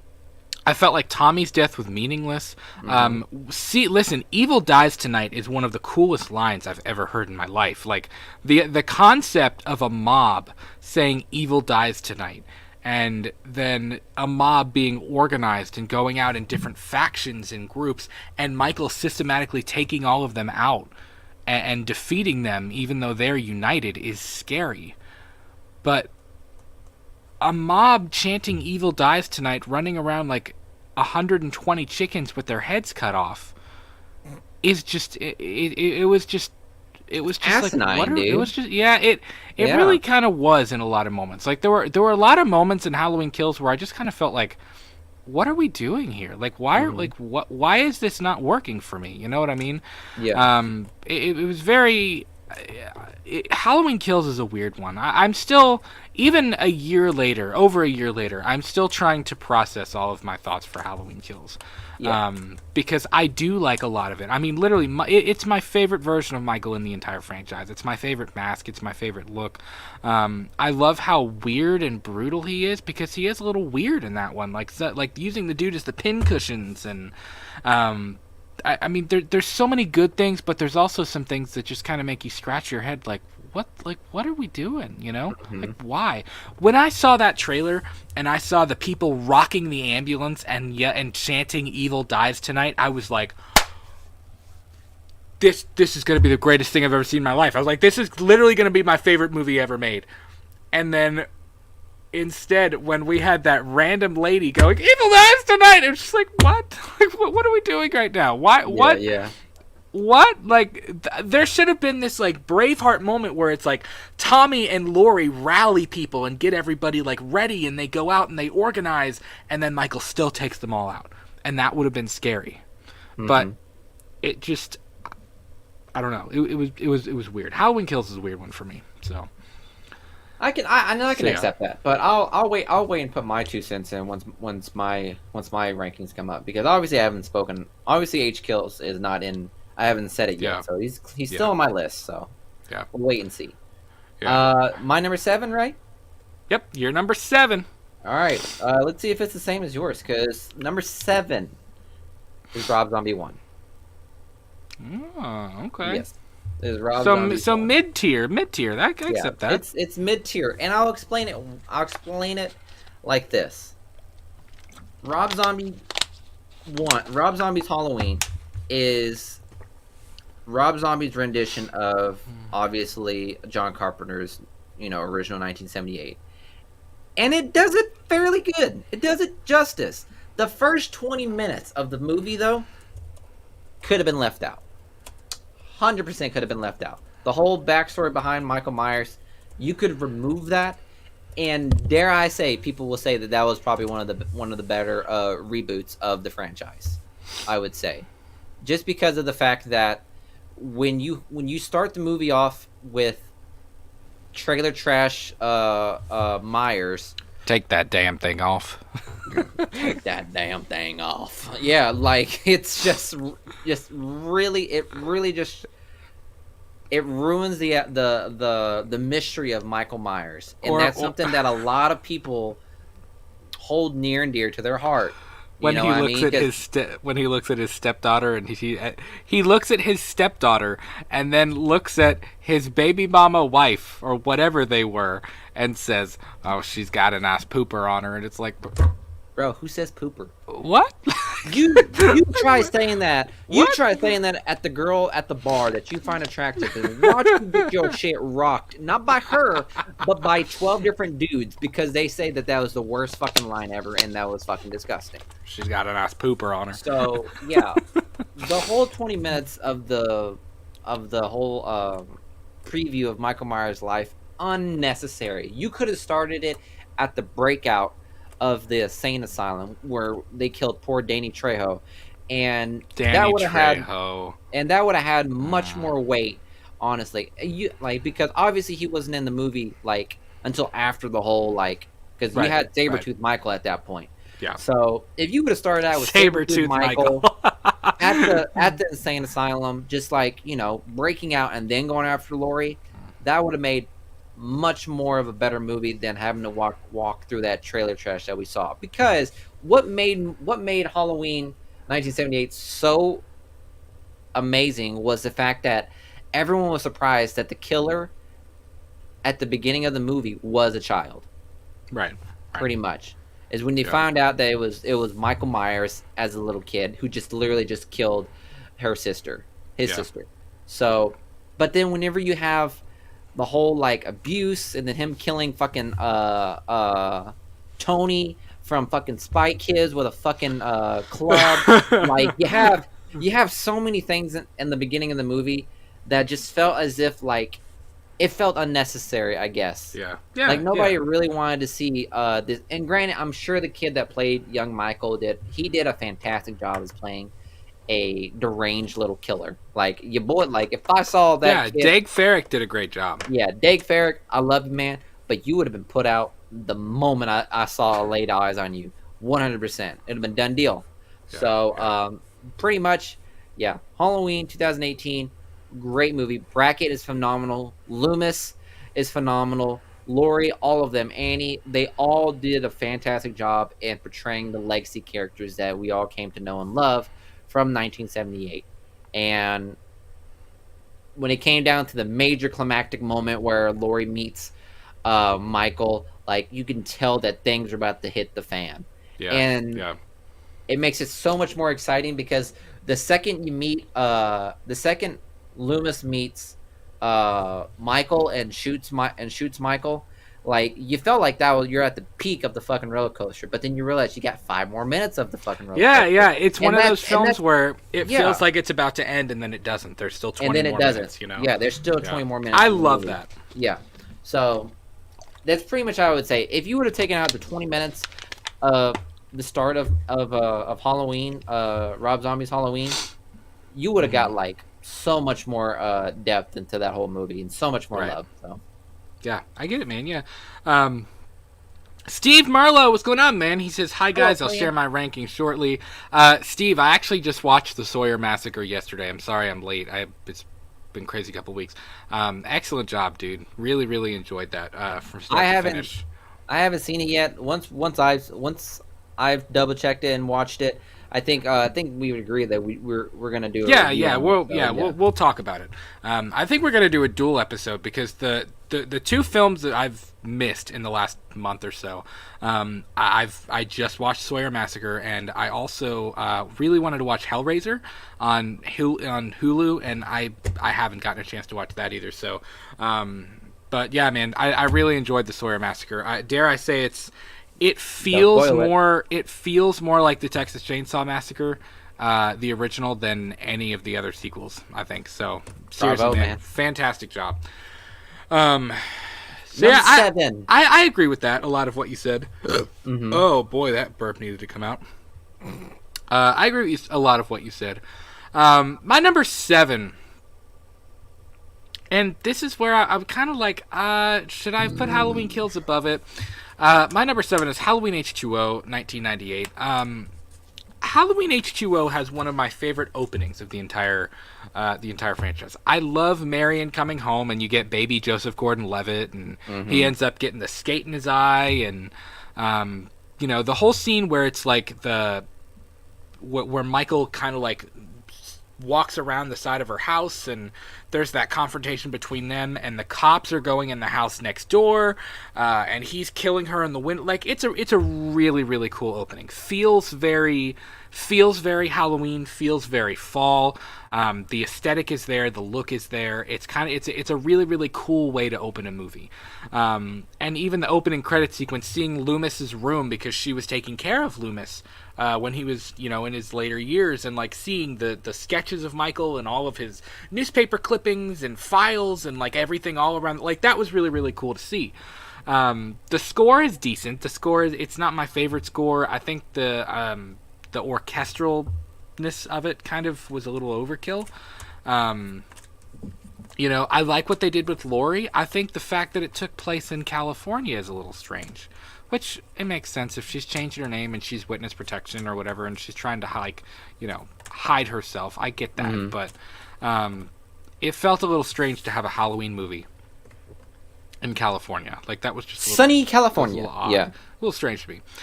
You're not going to Yosemite, Mom. At least when they decide to do it in California, they do it in California instead of in 1978 with the fucking palm trees. Right. So. But yeah, I like H2O. I mean, the final fight is cool. I think one of my favorite moments in that entire film is when she grabs the axe, and when John and his girlfriend, I forget her name, escape. And after John and the girl escape, and she breaks the thing, and he's like, Mom, and he's crying or whatever, and she's like, I have to finish this. And she grabs the axe and walks back up to the school, and she just goes, Michael! And screams, and she's like walking around looking for him, and it's like, oh, let's go. Like, she's like, she wants to confront him, you know what I mean? Yeah. It's like, let's go. So there's a lot of cool things in H2O. I think if you're going to end the franchise, it was a cool way to end it. Of course, we know what they did with Resurrection, and they were like, yeah, it's not really going to be the end. But it was a cool way to end it, where she decapitates him, and H2O it's a cool film. It's one of the better ones in the franchise. I mean, definitely deserves to be. I know I put it mid-tier, but I put mine bottom tier, so.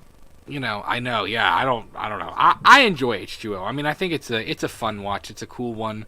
The aesthetic and the vibe is definitely not Halloween. It's definitely a little bit different from the rest of the franchise, but I can get over that. I mean, again, I really enjoy H2O for what it is. That's one of them that I can watch pretty frequently. I can watch H2O all the time. John is a little annoying, though. You know what I mean? I don't know. Yeah. Again, nothing against what's his face, 30 Days a Night dude, Josh Hartnett, but Mom. Mom. Yeah, fuck off. Michael Myers is dead. Yeah. I don't know why he talks like that. I'm going to Yosemite, Mom. I'm talking very strange. Ooh. Yeah. You know. Like, could you imagine? You're not allowed to have a little off-campus lunch, John. Oh my god. But I did like the little Easter egg that we got though with Laurie's with Jamie Lee Curtis's mom. That was cool. Seeing Janet Leigh there was pretty cool, and her being in the same car she was driving in Psycho, that was pretty neat. Yeah. Cool Easter eggs here and there. Bro, you know what? LL Cool J is funny. Also, the scene where you don't realize that Laurie and I'm getting my nipples pierced guy. What the other teacher that she's like sleeping with or whatever, or that she's got the relationship with, when she's like kind of ignoring her mom, whatever, and the door shuts and they're just like and they're like kissed together, you're like, oh. You know, it's like, oh, like that was like literally the door shuts and their lips are like immediate smack. Yeah. it's pretty funny. Oh, I guess people that age can still fuck around. So I mean, but yeah, man, H2O's a good one. I mean, you have the whole bathroom scene, which is cool. I mean, H2O's got its moments, definitely. Yeah. So what is your number 6? We're in top 6.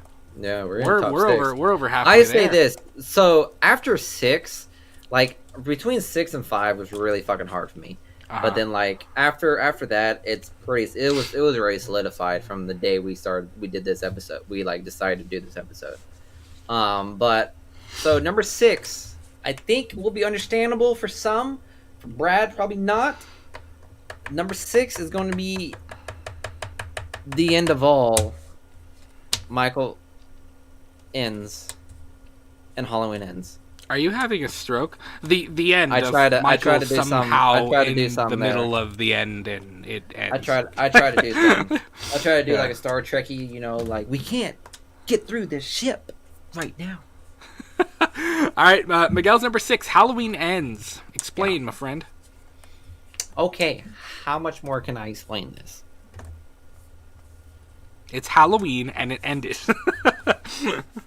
It ended, yeah. Corey fucking Cunningham, man. Like, Jesus fucking Christ. I am surprised on what they could have done with Corey Cunningham. I think surprised. People are going to be surprised. I think I was very much surprised with how they were able to handle Corey. But that does not mean that I did not like that little bastard. That does not mean that I'm okay with watching him throughout the entire fucking film, low-key jerking off to the idea of Michael Myers. You thought the character was good, but you didn't like him as a person, though, at all. I did not like him. I thought that they did the copycat killer fairly well, but I did not like how Corey was acting throughout the entire fucking film. It's just, how can I say this? I'm not your project, Allison. Corey's fall into descent of madness is not as impactful as Michael Myers, and what's more important about it is that we got very little about Michael Myers, and his fall into madness was much more impactful than Corey's. Does that make sense? Yeah. The ambiguity of Michael Myers just falling into fucking madness is much better than watching Corey be shunned by everybody, be called a killer, and then says, "Fuck it, I'll be a killer." I'll be a killer. Yeah, it was like, it was very much like that, and it was just the fact that he was like, you know what, fuck it, I'm gonna be a killer, and it's like I'm gonna give this a shot. It's like Corey Cunningham finally found out how to masturbate, and his first nut, he said, you know what, fuck it, I'm a man now. I'm gonna do it every fucking time now. And you know what? I don't care. If you hate me, you hate me. If I'm gonna do it in front of a park, sure, I'm gonna do it. Like, he had no shame whatsoever to do it anywhere he wanted it to. And that was pretty much Corey's idea of like him wanting to kill and accepting who Michael Myers and accepting to be Michael Myers' little plaything. Like, I can't explain it any more than how much they tried to do Corey Cunningham's story.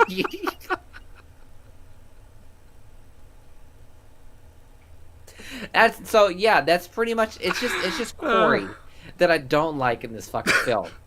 Okay? I don't love the Titanic scene between Allison and fucking Corey when they're driving the bike, and Corey looks like he just nutted 3 times. He's like, I'm a man. I'm a man right now. Allison didn't do shit for me. I did that myself. So yeah, did not like Corey whatsoever in that film. But I'll say this. That was funny. I thought I'm so sorry, man.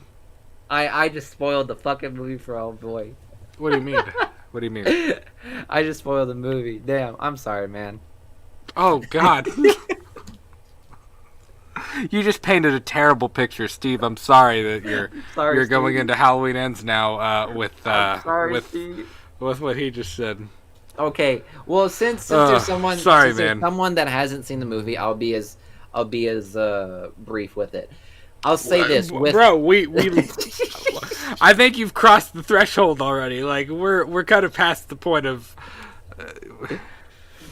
I'll say this. Oh my God! The legacy of Laurie Strode is 100% like a beautiful bow tied around Laurie Strode's story, and the fact that we were able to see how Laurie was able. You need to calm the fuck down, dog. It's not that funny. I'm trying to tell something fucking meaningful right now. I'm just picturing Corey and Michael on the back of the motorcycle now, and like, I don't know. You may have just dropped Halloween Ends to the bottom of my ranking. There you go. You love to see it. But I'll say this to finish it out with Halloween Ends. I can say that with what Blumhouse did with their Halloween trilogy, at least the story was somewhat consistent in what was going on. Now, did it like tippy-toe around the whole immortal thing and supernatural? Yes, it did. But I'd say in regards to a linear story, I'd say it definitely followed it pretty well. And you can tell the story that Blumhouse wanted to do from 2018 to Kills to Ends. You could tell the story where it was going. And I thought that with how Ends handled the whole situation after Kills, how Laurie was dealing with the trauma of Karen and being known as the person who caused all this, just seeing her try to navigate her life, and obviously what Jamie Lee Curtis said in interviews, like, this movie is pretty much about trauma and how trauma can affect you. Like, she was pretty much right on the spot. Like, the idea of trauma was definitely something that was a prominent theme throughout the movie, as you can see with the actions between Allison, Corey, Laurie, and all of the other people that may be small characters, but definitely you could tell the trauma was affecting them too. Yeah. So I'll say this as well: the kills were pretty top notch. There were so many homages to the original 1978. There were some new types of kills that I was very much surprised by. There was another weird 50 Shades of Grey kill that I don't really like, but yeah. Halloween Ends did a fairly decent job of the trilogy, of ending the trilogy the way they intended it to. Just don't like that fucking Corey. I'll leave that there. I think people are going to be surprised where Halloween Ends falls for me. I'm not going to be surprised now. I actually think people are going to be very surprised. I'm not going to be surprised. My number 6 is actually Halloween 4, The Return of Michael Myers. Again, I said we'd come back to this one. One of the best scenes in the entire franchise is Loomis in the gas station when he pulls up and he's the filling station in flames, and he pulls up and he's trying to get gas or whatever, and he goes in and he finds the people dead. And keep in mind, at this point, Michael doesn't have the white mask yet. He's still wrapped up in the bandages, which is kind of cool in and of itself. Like, I almost would have taken a whole movie of him just wrapped up in the bandages. Like, that would have been kind of cool. Especially if it, like, at some point, some of them would have gotten, like, not all of it, like, not Rob Zombie's H2, where you see half of his face, but, like, little rip pieces in it, where you can kind of see his burned flesh underneath. Like, that would have been kind of cool. But when Loomis sees him and he goes, Michael, and you get that, like, weird camera zoom in when Michael's standing in the kitchen, and Loomis is like, why now?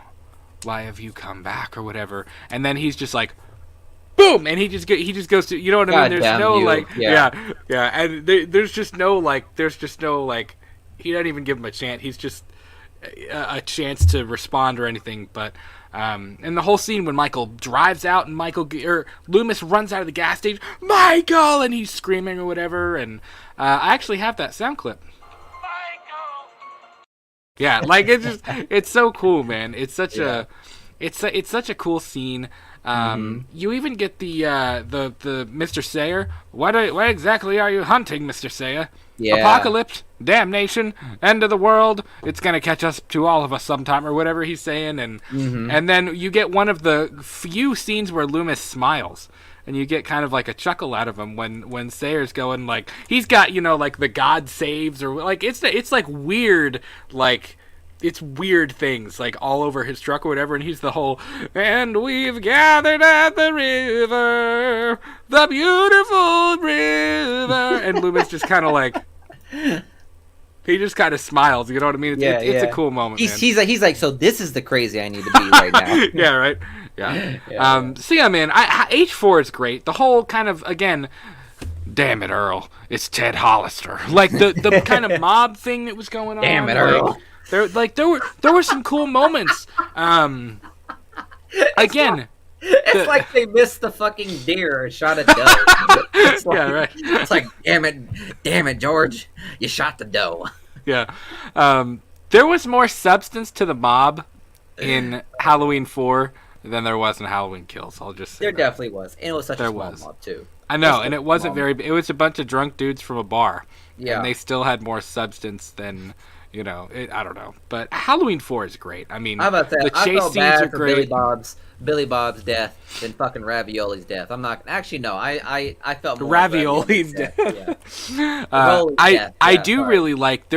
I like that scene when they're trick or treating and Rachel and Jamie finally find each other, and Meeker and Loomis pull up, and Meeker's getting them in the car, and he goes Loomis, and there's the kids like. There's all the different kids with the Myers masks on. Oh, yeah. And Loomis pulls out his revolver. Again, Loomis. Bro probably thought he was hallucinating. Really, I know, right? Take everybody out. Like Loomis really would have opened fired on a bunch of teenagers, being like, "You don't mess with Loomis. You just don't." That was the Loomis you don't want to mess. Yeah, with. right. But when Meeker is like, "Oh my god," and they're like surrounding them or whatever, and then Loomis points his gun or whatever, and the kids are like, whoa, don't shoot, whatever, and Meeker's like, you all better get home, there's a curfew, damn it, I'll throw all your asses in jail, or whatever he says when they drive away. Like, yeah, it's H4 is great, man. What jail? That jail's gone. Yeah, and then they get back to the jail and it's in pieces, which is awesome. It's an awesome shot, man. Return of the Living Flat. What's going on, Kyle? We just did a show with Kyle. We talked our top 10 horror films of the 1970s. It was a really, really cool time. Be sure to go subscribe to Kyle's channel if you haven't already. Thank you for the invite. And, yeah, man, thank you for having us on. It was an absolute blast. Mm-hmm. Miguel, your number... Oh, we are at the nitty-gritty. We are top 5. Top 5. Top 5, man. Okay, so this is what I would consider... Top 5 of the Halloween franchise. Here we go. We get to the top 5. These are definitely movies where I know for a fact I can watch continuously. I can rewatch it, a couple more times, throughout, the month or whatever, if I wanted to. On next Halloween, these top 5 are when someone is alone, he kills. These are the movies I'm gonna want to watch, on repeat, I'd say. So, with that being said, at number 5, Halloween 2. Okay. Halloween 2, yes. I will put Halloween 2 in my top 5. And solely on the fact that it is probably the better sequel of any other that we've had in those earlier years, if that makes sense. You know what I mean? Yeah. 100%. And if I'm being honest, it was a pretty good way to end the fucking movie. I'm not gonna lie. If they blew each other up, they blew each other fucking up. Like, yeah. I'm sure John Carpenter was mad that they were like, bro, like Halloween '78 was supposed to be it. Okay, fine. You don't want that to be it? I'll make this one it. Yeah. He said, fine. I will make 200% sure that they are gone. Nobody. Yeah. But then we get 4. But nonetheless, and then the writers of H4 went, not dead. Just not dead. Just very much burned. So yeah, with Halloween 2, I enjoyed it very much. And the reason why was because of the fact that we're in the hospital. Laurie Strode is obviously distraught, hopped up full of drugs, and I love the fact that it's like in the aftermath of what happened. Because, all of us want to know what happens afterwards, what happened to everyone else that, interacted with Michael at that time. Like, how did they find the bodies or whatever? Yeah. But and so we do get that. And I love the fact that even like after Michael Myers like somehow disappears and he's somewhere in the shadows, Loomis is like, I'm fuck dog, I'm finding this guy. So he's obviously still out there on the hunt. And you get the famous the governor scene. The governor. You get that famous scene and all that. You get Marion trying to help and all that. And throughout the whole movie, it's obviously taking place at the core in the hospital. Right. And what more? Because you got to understand, they did a really good job at making some place that makes people a lot of scared. That makes people very scared. A lot of scared. We a lot of scared. We a lot of scared. J-Dad is happening to me now. But yeah, some people actually have rightful fears for the hospital. So the fact that they were able to take place this entire movie at a hospital where there's already enough fear of hospitals, and then include a fucking serial killer. Yeah. And I'll say this, the deaths in those movies are very top notch. They're pretty good. They're good. You have the famous needle and the fucking eye, if I was in the eye or in the neck. I don't remember. The eye. And then you have the fucking and you see it like whoo, like it's pretty gross. You go in that bitch.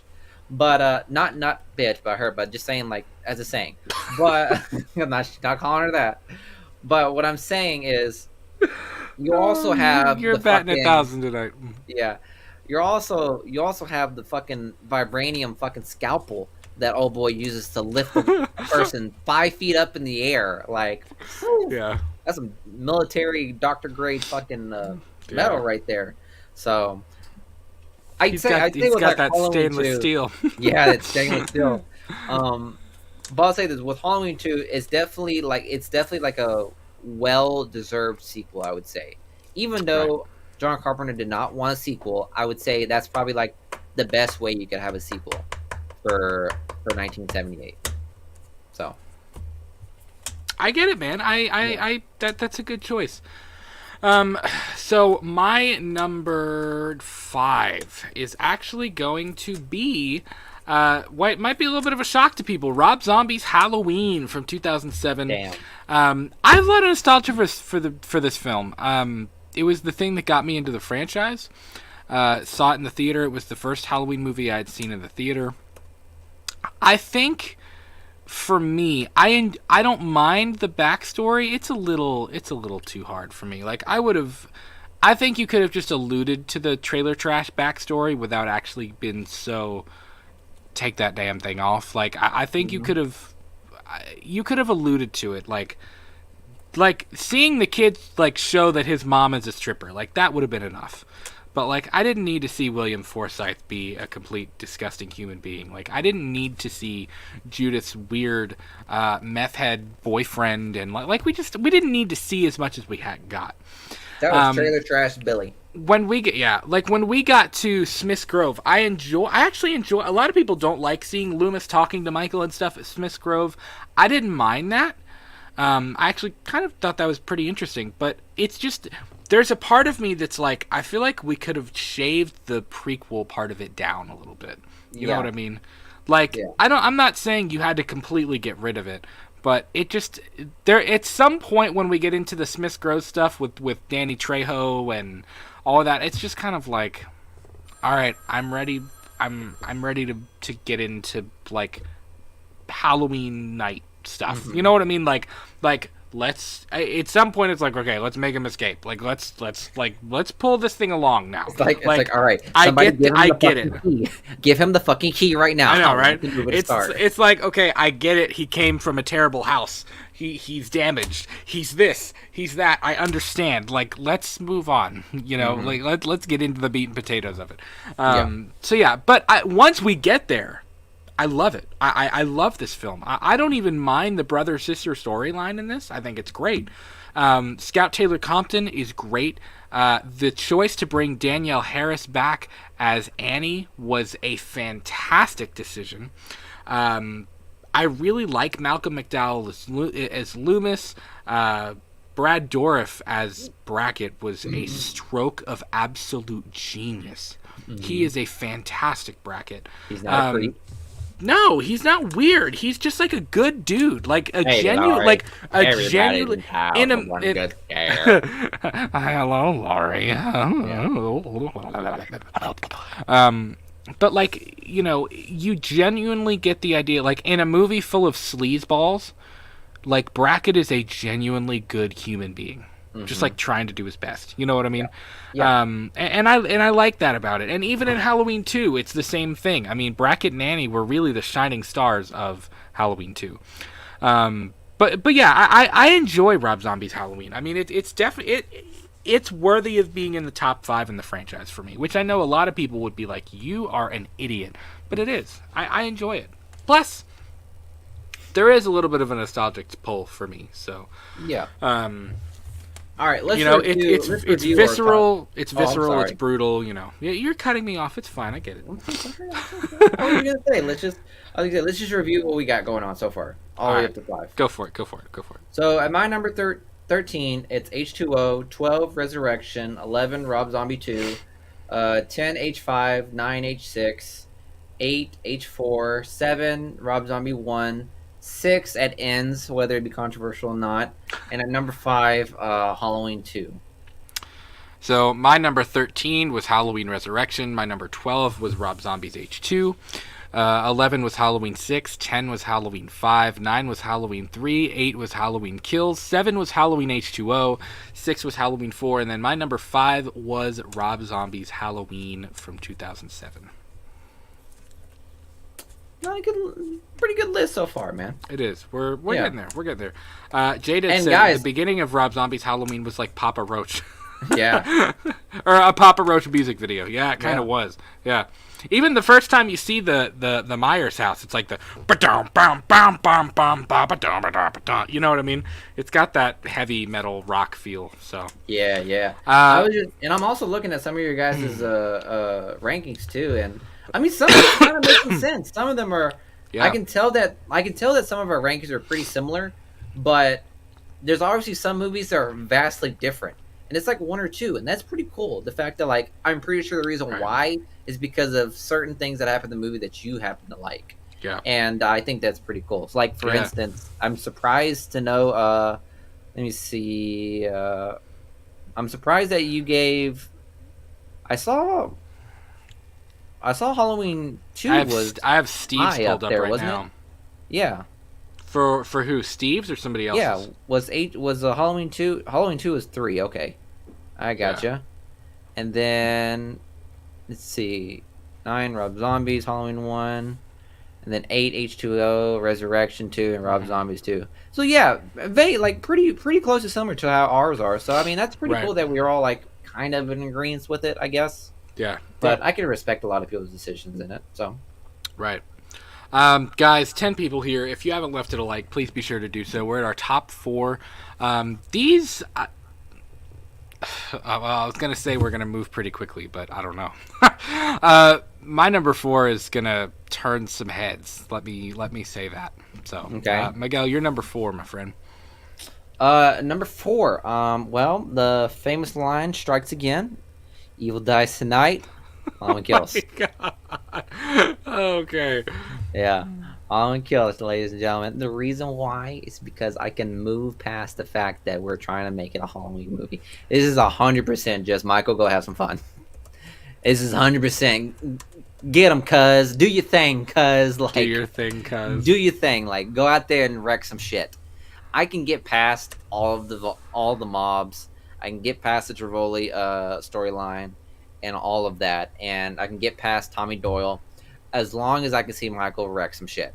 Pretty much. Yeah. That's like, if you want to see Michael in action, this is a movie to watch. Like, let's be completely honest. Full disclosure, if you want to see Michael fuck some shit up, Halloween Kills is the one to go. And I could rewatch that thing a lot. Like I can rewatch that scene of Karen trapping Michael Myers and the whole mob surrounding Michael maskless, and his only instinct to do next. His next thing he was gonna do was grab the mask. Put the mask back on. Put the fucking mask back on, because he said, you know what? I need my level 10 armor, and I need it now. Yeah. So Michael's like, I may be old enough to sign up for AARP, but let's go. Yeah. I'm gonna take every one of you on. Let's do it. Yeah, Michael literally just said, "You caught me outside, but how about that?" What? Number 478. I love that. J-Dan, are you being for real, dude? Are you being legit? That. Oh my god! Wow! I can't wait to know what your number 1 is. Wow! I could not. Holy crap! Woo! I cannot wait. All right, my number 4.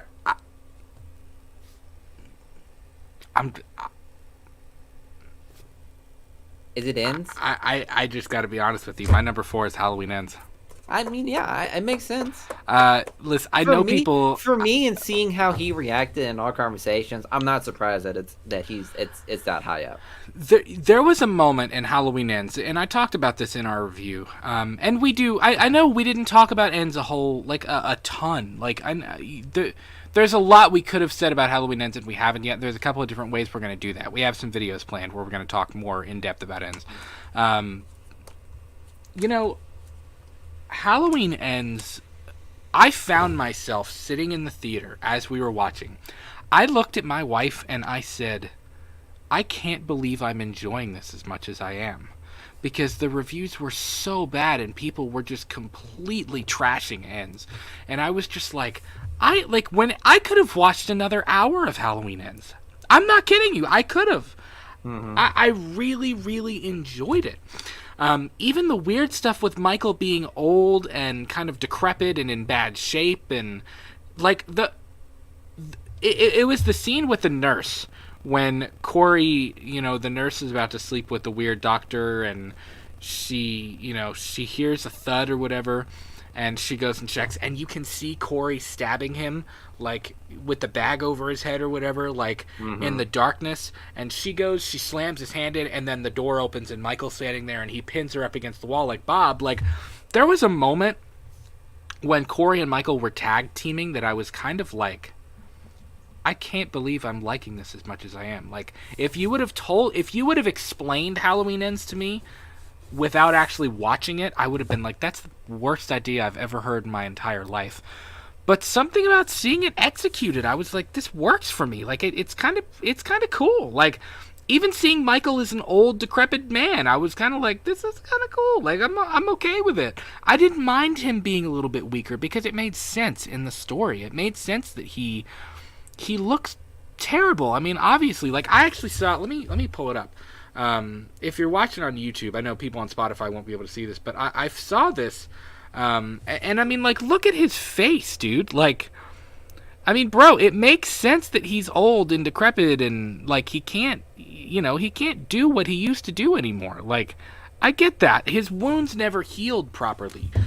He's probably got tetanus and 10 other different diseases. You know what I mean? For real. Something that was kind of weird, in the same way that the pincushion thing in Halloween Kills just kind of was weird and unexplainable, and it just kind of added to his mystique. When the cop thing happens and Corey spins the cop around and Michael's kind of limping towards the cop, and when he stabs the cop and starts his convulsing and shake, I was like, this is weird, but I kind of like it. I did not like it whatsoever. I don't know. I know you thought it was a weird sexual thing, but yeah. I don't know. I found myself really enjoying Ends, and Ends is not a perfect movie at all. And as the capper to a trilogy, it's weird. It's a weird choice. It was a weird choice to do it, but I was just I really enjoyed it. I genuinely enjoyed every single second of Halloween Ends. Even the little things like seeing Laurie and Lindsay and Allison just hang out together, seeing Laurie be Laurie again, shy, hair twirling, flirty, just seeing that, that was even entertaining to me. There's something about it that just I enjoyed it. I think it was primarily because it was pretty much I could say that Halloween Ends definitely felt like an epilogue to the whole Blumhouse trilogy. It felt less like, and I said that when we walked out of the theater, I said this felt less like a capper, an ending of a trilogy, and it felt more like this is just like an extra capper to it. You know what I mean? Yeah. So I mean, I enjoyed it. As much as I gave Corey Cunningham the runaround, I'll say like ends definitely felt like a really beautiful bow tied around it, and just ending the Strode storyline pretty much. So, well, and I know a lot of people were like, "Oh, Michael's barely even in the movie." This was not a Michael Myers movie. No, and part of me is like, yeah, I understand that, but at the same time, though, even when he's not there, I feel like he is there. Like, you feel his presence. You feel the weight of the whole... You feel the weight of the... If I am nowhere, I am everywhere. But like, you feel the weight of him, and you feel the weight of his legacy. Again, something special coming in the next couple of weeks or months that, we're looking forward to in terms of our content. But, it was... I'm looking forward to rewatching it again because I'm just like, there was something in the theater. I genuinely enjoyed every single second of Halloween Ends. I really did. And that doesn't mean it's a perfect movie. I mean, there's some weird things, but it felt serious. It didn't feel goofy. And I'm not going to lie, some of Halloween Kills felt a little goofy. It did. It was like Halloween Kills was a weird mix of like deadpan serious or like almost comical. You know what I mean? It was just like, it was a weird mixture, but at least Ends, I felt like they took it seriously. The Corey story was done really, really well. I wish we would have gotten a little bit more Hawkins and a little bit more Lindsay. Just because I like those two characters, but it was what it was. I mean, I don't know. Halloween Ends was awesome in my book. I really enjoyed Halloween Ends a lot. I can see why you think that way. So yeah. Jada said Michael was shaking like the anal beats took a wrong turn. That's what him and Corey were doing in the cave. Ew. Ew. Listen, when the Biff cop looks and he sees Corey like this. That's what Michael had, the whole strand of him, and he was just like, "Oh my god!" Yeah. Oh my god. Yeah. Miguel, you're number 3, my friend. We have crossed the threshold. There's a line, and we've crossed it. You're number 3. Number 3. I think it might be the same as both of ours. Really? 2018. It is not the same. Oh, okay. Well, you are not the father. Halloween 2018, ladies and gentlemen. That'd be number 3. Mainly because the fact that like that felt like, I'll say this, what a great way to reboot the fucking franchise. Yes. I'll say that. Yep. What a way to reboot so many years of so many different entanglements of timelines and whatnot. And what a way to reboot the franchise and give homage to some of the famous characters out there, like such as Loomis and Laurie and Hawkins, and just like and giving new light into this franchise, but yet still using lore from the original 1978. And I know a lot of people were probably upset with the fact that when they announced this reboot that it was going to be a direct sequel from 1978, they probably were like, I'm sure a lot of people were probably upset that they weren't going to introduce any of the other characters from the other ones. None of them are going to be canon, but it truly felt horrifying. The kills were fucking gnarly. They really were. And there were some cool kills in that movie. Yeah, there were some really cool kills, and there were some really big twists and turns. There was a couple of gas moments. There were a couple moments where I was about to turn off the fucking TV and was like, nope, this movie sucks already. And we all know what the scene that was. So there's a lot of good moments in that movie that literally put you on the edge of your seat. And I can rewatch that movie probably about 5 times, throughout the month. Because honestly, like 18 was, I'd say that too. Like 18 was probably like the introduction to Michael Myers for me as well, if I can remember correctly. I could say it was. So and listen, horror fan films. If Halloween 2018 was the introduction of Michael Myers, like for you, like that's a cool introduction, dude. Like I was introduced when it was Tyler Maine's turn. We had that Sabretooth Michael. You know what I mean? That was definitely 7'3". But you know, you also had, I don't know how tall Tyler Maine is. How tall is Tyler Maine? Let's see. Bro, how tall 6 foot is Tyler Maine? 6 foot taller than me. How tall is Tyler Maine? Is 6'9". Versus Nick Castle, who is 5'10". Good God. Yeah. But anyways, horror fan films, dude, like, if that was your introduction, like, James Jude Courtney is arguably my favorite Michael of the entire franchise. Like, that's a cool way to introduce, that's a really cool way to be introduced to that character. Yep. Hands down. So, my number 3 is actually, I struggled with this one, too.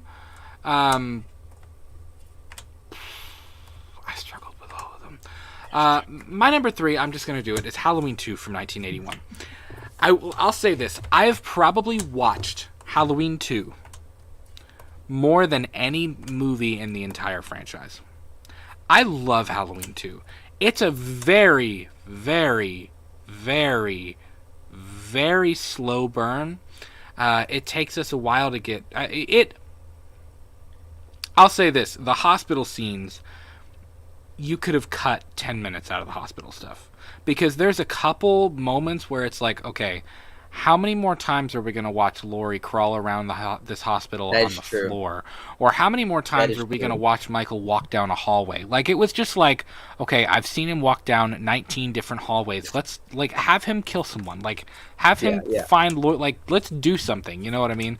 But I love the fact that Halloween 2 feels exactly like the first one did. Which, I mean, it was the same. It was a lot of the same crew. Dean Cundy. I mean, there was a lot that made it feel the same way.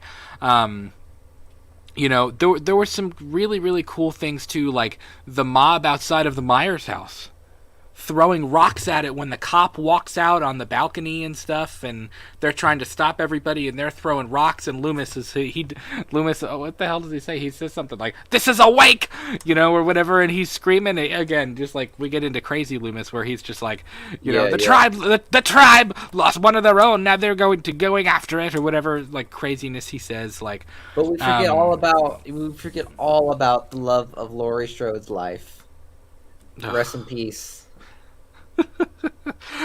You also have Amazing Grace. Come sit on my face. We have Bud. Jimmy is just weird in that movie. Like, I understand that it was supposed to be like a love interest for her, but first of all, Jimmy's like, when Bud says like, "Hey, you know this girl?" and Jimmy's like, "Yeah, she's in school with my brother," or something like that, and it's like, oh. So she's a minor, and you're all like, suspicious. You know what I mean? It's just like, suspicious. This is getting a little creepy. Like, why? You know what I mean? And then he walks in a room and he goes, "You want to cook?" But he's just like, it sounds like he goes, "You want to cook?" Like, it's just like, he just walks in, he goes, "You want to cook?" It's just like. No, not if you ask me like that, I don't. You know what I mean? It's so strange. Like, he walks up, her hand is sitting there, like, she's passed out on the bed, and he walks up, and he's just like... he just, like, starts rubbing her hand with a finger, and... He's a little weird. It's a little strange. J-Dad said, right there, J-Dad said Jimmy had Stranger Danger written all over that white boy afro. He really did, though. He had a white boy afro. He did. It was 80s. But yeah, man, it's a really fun flick. Dick Warlock did a very, very good job as Michael. He moves a little slow for my taste. I think Michael can move a little bit faster than that. You know what I mean? Yeah. Halloween 2 has one of my favorite shots of all time, though. When the chase scene does start between Laurie and Michael, and Laurie's like falling down the stairs because her ankle's broken or whatever, and you see the shot from above of Michael just like stepping down slowly. And he's not looking down at the steps and looking for Laurie. He's just looking straight ahead as he's slowly coming down the stairs. And that's one of my favorite hands down, it's one of my favorite shots of Michael ever. It's an incredible shot. Really there was a lot of great shots in that movie, and I can say for certain that in regards to like the final confrontation between Michael and Loomis and Laurie, isn't this where we got Bloody Eye Michael? Yeah. When she takes the 2 shots and perfectly hits him in both eyes. Yeah. You know? And then you get the swiping scene where he's just swiping with the scalpel, and Loomis says, "Get out now!" You know, and he stabs Loomis with the scalpel, and you know, I don't know. Halloween 2 is a really, really cool film. The death scenes are really cool. One of my favorite moments since we started this channel was Miguel seeing the Ben Tramer death for the first time, because your jaw hit the floor. It was so funny. You'll have to go back, guys, if you haven't listened to our Halloween 2 commentary. It's so funny. Because he's like, man. He gets hit by the car and it explodes, and Miguel is like, "What?" It was so funny. But you got the Ben Tramer thing. He's like, "Yep, that license is revoked." Yeah, Loomis doesn't even say anything. He just goes. He just rubs his eyes like, "I'm going to prison." It's cool, man. Yeah. When he lights the lighter and says, "It's time, Michael," and it explodes. It's so cool, man. You get the fire walk at the end. Yeah, the fire walk. Like, I was over here like, bro, fucking die, dude. And let's be real, Dick Warlock is a straight up G, because the zippers were on the burn thing, and he was actually burned. Yeah. He did that scene with the zippers burning his skin, and he still kept doing that scene. Like, listen, I actually saw a thing, and I think it's in the Halloween 2, like, on the, like, Shout Factory Blu-ray. It's in the, like, the bonus features, but somebody was like, listen, I think Dick Warlock said, he was like, listen, there are stunt actors that still come up to me, and they're like, dude, I have never seen a firewalk that was as risky and, like, as performed as well as that was. Like, that was a hardcore firewalk, man. Yeah. Like, he was engulfed in flames in that scene. Like, 100% engulfed. But Halloween 2 is an incredible film. It's definitely, I mean, I could argue this as being my number 2. But there's a reason for my number 2. So, Miguel, what's your number 2? My number 2? Yep. All right, ladies and gentlemen, number 2. It's the Season of the Witch. Are you serious? Wholeheartedly. What would you? I was either that or the other one. Like, you would have been more surprised if that was number 1. I would have been floored. I think I would have just ended the show right now and left. But listen, it's a good choice. A lot of people really enjoy Season of the Witch. Look, I do too.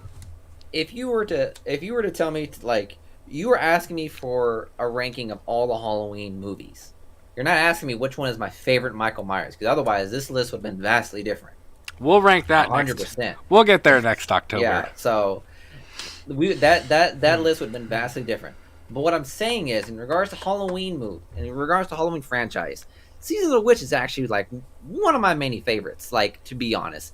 Mainly because of the fact that, yes, I saw so much Michael Myers. Like, Brad held off Season of the Witch to the very fucking end. Like, to the very fucking end. Yeah. And I've seen every single Michael Myers. I've delved into every single Michael Myers. So, when we saw Season of the Witch, I can say with certainty that it was so refreshing to see a different original story. Right. Whether it came from another movie or whatnot, I don't know. Season of the Witch was original to me, I would say. And it played off the idea of Halloween, you know, the whole pagan bullshit. And then, although the Stonehenge was very off kilter and very far left field, it gave me like the Twilight Zone vibes, or like Tales from the Crypt vibes. It was like a really good anthology. Like, if you would have put that story in any one of those 2 TV shows, it would have been a solid TV show. So, and I think that's. I agree. And I'm pretty certain that's. And I'm pretty certain that's what John Carpenter really wanted, was like an anthology of just Halloween. Yeah. And that was his original intent. Yeah, who am I to question the legend? Okay, Season of the Witch. Season of the Witch is definitely one of those movies where it's like, I definitely felt like I was on the edge of my seat at the damn near end of the movie, and obviously there were some scenes where I definitely felt like were pretty sus. I applaud your reasoning. I'll say that. I do. I'll say this though: the one scene that I really didn't like was when old boy was continuously kept fighting his fucking minor lover, like for 5 minutes. When you realize she's a robot. Yeah, when you realize she's a robot, like this bitch came back. Like, I'll say it this time: that bitch came back like 7 times. Like 7 times. That android came back and was like, it was a lot. He went in like some tussle and all that stuff, and he's like.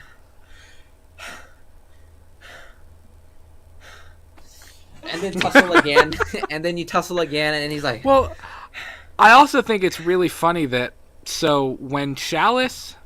So, at the beginning of the film, you have her dad, and he's running out of the darkness when the androids attack him at the gas station. Then, magically... You were surprised that I called it, too, weren't you? Yeah. Well, here's the thing, though. Yeah, Miguel called the android thing, like the robot thing, super early on in the movie. But it's weird though, because when Chalice and What's-Her-Face go to Santa Mira, they look like they've been in the car for 2.5 hours.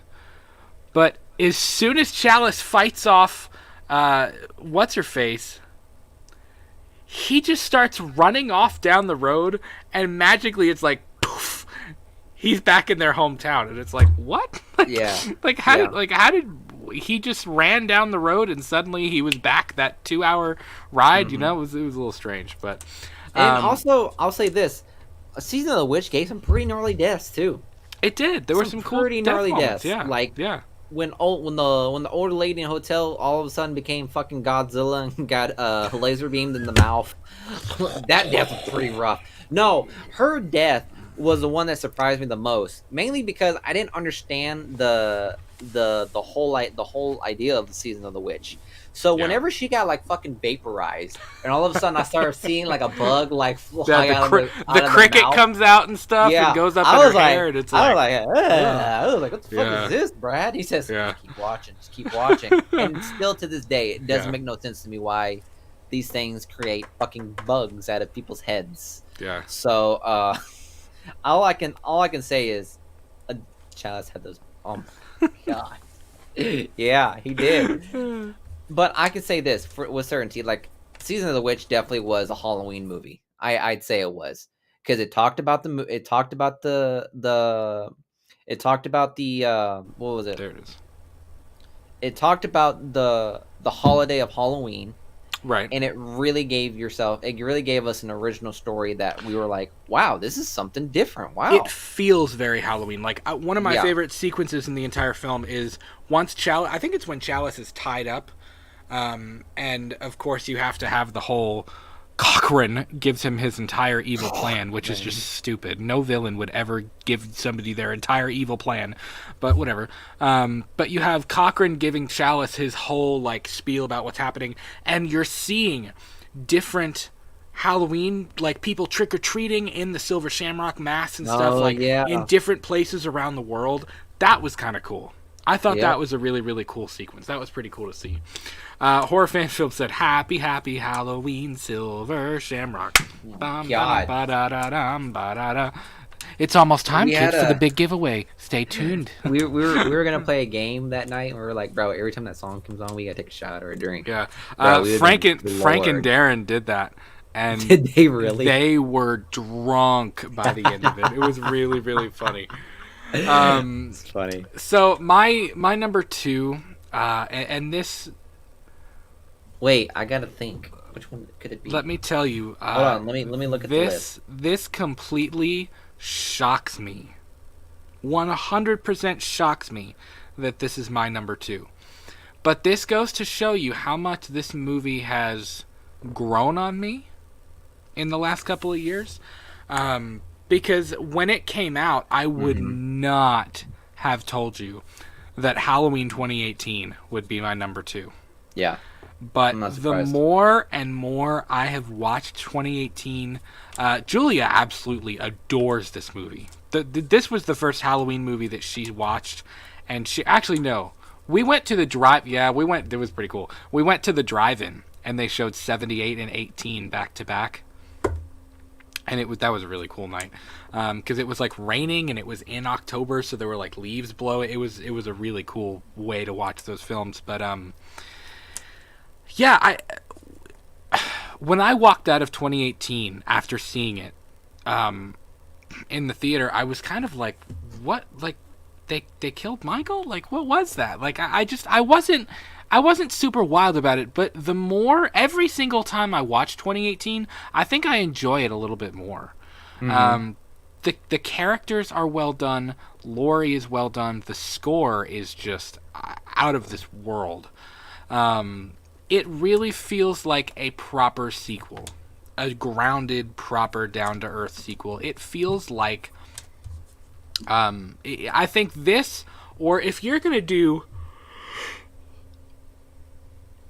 big ol' yawn, if you're going to do a next chapter after 1978, I think 2018 or Halloween 2 is like, they're the perfect versions. You know what I mean? It's the perfect sequel to the immortal classic, as the TV spot in Halloween 3 calls it. But Halloween 18 is really, really, really grown on me, you know. And it's not a perfect movie at all.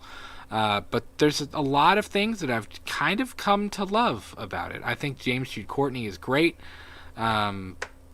I think Jamie Lee Curtis is great.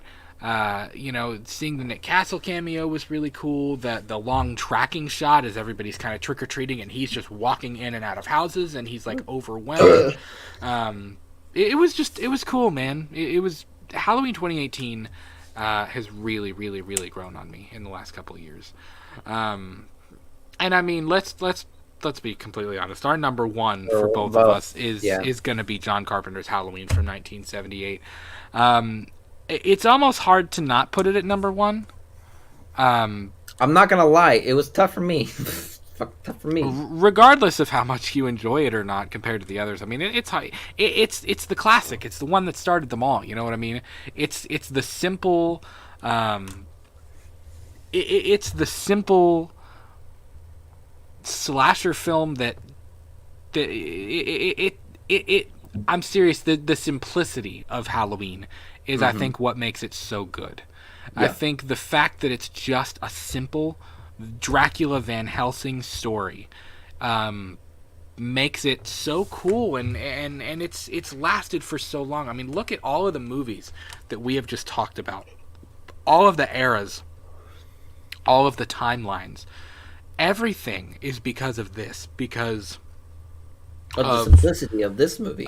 Exactly. I know, right? All of the crazy convoluted timelines are because this movie was so simple. No, but it's again, what more do you say about it? I mean, the story is incredible, the score is incredible, the idea is incredible, the execution is incredible.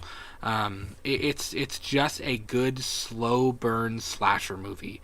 And I also always love the fact that Halloween never relied on blood, guts, and gore to tell the story.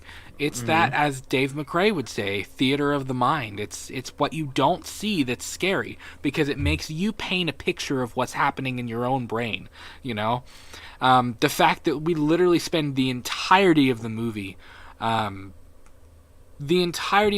waiting for Michael and Laurie to have that interaction, and when they finally do, when he emerges, the dimmer switch scene, when he emerges from the darkness behind her and goes and stabs her arm and misses and she falls. I mean, the message of it is just incredible. The whole "you can't kill the boogeyman" thing, when Loomis looks off the balcony and Michael is gone. I mean, it's like roll credits, you know? It's incredible. So I'd say in regards to like the mystery and the ambiance of Michael Myers really hasn't been able to be replicated since 1978 at the end, because it's really hard to paint the picture of where Michael could be.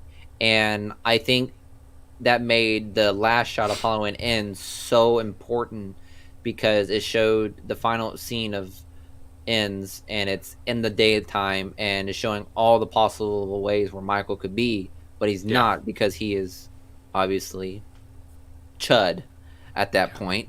So, and all is left is a mask. But I'd say, like, in regards to Halloween 1978, the reason why it's so simple is why we were able to have so much in this franchise.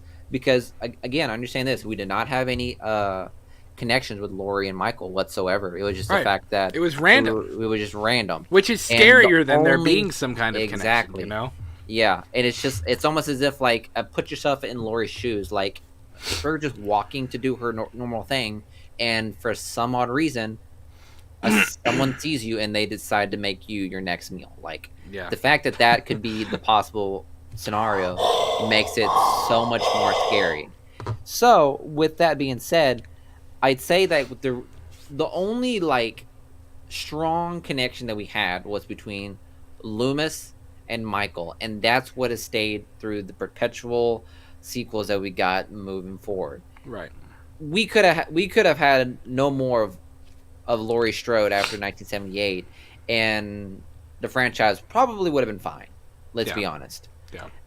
As long as the whole Loomis thing was still going on, and the fact that it was, again, like that Van Helsing storyline thing, like the fact that it was Loomis trying to chase after Michael, and you also included these side characters that were just gonna be Michael's next victims, makes it all the more scary, especially if you were to put yourself in Loomis's shoes and know that this was the person you're supposed to take care of and watch over, and now that is unleashed into this world. Like, that's scary as well. So yeah, in regards to the fact that how simple the storyline is, and the way it does not rely on the amount of gore. I've shown this to my girlfriend once, and she has told me she laughed at the Annie scene because she told me she hates gore, she hates blood, she doesn't really prefer watching all that. But I said, honey, just sit down, watch this one, you'll be surprised. And upon Annie's death, I swear, Sierra just like, so where is she dead? Like, where's the blood? And so it's just the fact that, like, you don't really need all that blood and gore to tell a frightening story. You really don't. And I applaud 1978 for it. And just to wrap it up in a bow, I guess, I can just say that Halloween 1978 is almost as good of a slasher movie you can get without having to put in way too much context or monologues or what's the word I'm thinking of right now? Just context of, like, what happens. Yeah. So it just relied on the fact that this is a crazy man that just escaped the insane asylum, stole a mask, and is going to kill a couple of chicks. Yeah. And that's about as 80s horror as you can get. Well, it's a lot of things. I mean, it's the score, it's the story, it's the purely and simply evil, emotionless killer. It's the atmosphere and the look and the feel of it. It's many things that make it a masterpiece. Jada had said, I can't disagree with you all. Halloween is a masterpiece. It's the film that all others tried to copy or use in a piece of most horror films after it came out. Yeah, I mean, it literally spawned a genre. You know what I mean? Slasher films were not really a thing before Halloween. Or even if they were, yes, you had the Texas Chainsaw Massacre, you had Black Christmas, but it wasn't called slasher films. That wasn't a thing. You know what I mean? Mm-hmm. Slasher films came after Halloween. Halloween was the jumping point for 80s horror. You know, and horror was already ramping up with The Exorcist and Jaws and Dawn of the Dead and the Texas Chainsaw Massacre and Alien and things like that. But Halloween jump-started it. I mean, it literally, it was the... It jump-started the Man in the Mask. It was the propeller that kicked off 80s horror. And Jay did. Listen, man, I get it. He said Halloween Ends was his number one. Okay, this film really surprised me. It gave me the one thing I've been wanting in a Halloween film. It made Haddonfield a character. The different storylines with its residents intertwined perfectly, showing the sadness and long-term horror just underneath Haddonfield's skin. And Corey was great. I love the character and twist it brought to Michael's story arc. It blew me away. Dude, it did me too. It completely blew me away how much I actually enjoyed Halloween Ends. I did not expect to walk out of there feeling as satisfied and as much of a like, man, that was a really, really fun ride as I did. But I really, really genuinely felt like Halloween Ends was a movie that I could have watched another hour of. Mm-hmm. I could have had that much more of it. I really, really enjoyed it from top to bottom. So it's an incredible franchise, man. I love it. I hold it very, very near and dear to my heart. The good, the bad, the ugly, and everything in between. So really quickly, one time, my entire list from top to bottom: Halloween 1978, Halloween 2018, Halloween 2, Halloween Ends, Rob Zombie's Halloween, Halloween 4, The Return of Michael Myers, Halloween H2O 20 years later, Halloween Kills, Halloween 3, Season of the Witch, Halloween 5, Halloween 6, The Curse of Michael Myers, Rob Zombie's Halloween 2, and then Halloween Resurrection. That is my official ranking of the franchise. So I'll go with I'll start from bottom up. Number 13, H2O. 12, Resurrection. 11, Rob Zombie 2. Number 10, H5. Number 9, H6. Number 8, H4. Number 7, Rob Zombie 1. Number 6, Ends. Number 5, Halloween 2. Number 4, H Kills. Number 3, H18. Number 2, Season of the Witch. And at number 1, 1978. Now, also understand this, guys. Again, this ranking can vary. And I'm sure absolutely. Brad can agree with me on that as well. This list can go up and down, left or right, side to side with further watch the movie. Understand that I am new to this entire I am still very much new to this entire genre. I am new to Michael Myers still, even though I've only seen these movies like maybe once or twice. So as further review goes on, I'm sure some of these movies will continue to move up and down the rankings. I'm sure the Blumhouse Trilogy will be moved around throughout, will be spaced out a little bit more. I'm sure Ends may go up higher than some of you might think. Season of the Witch may go down, and who knows? Maybe after 4 or 5 watches later of some of these movies, maybe 1978 may get bumped down. Like it can literally change for me because I still got so much more to watch and learn. So. Well, and that's what I said. Any one of these could switch places with any other one at any point. I mean, again, if you asked me to make a list tomorrow, it might not look the same as this. Yeah. And I love each and every one of these films, maybe except Resurrection, for what makes them, Yeah. And it's a franchise that we will continue to talk about and we will continue to love, as all of us will. And again, we do have some really, really cool ideas for videos that we want to make about this. We want to make one of them specifically about Ends, like the very first special presentation thing that we do, and we're still kind of ironing that out. And I already told you about, there's a lot to talk about still. There's a lot to do. We still haven't talked about the producer's cut of Halloween 6.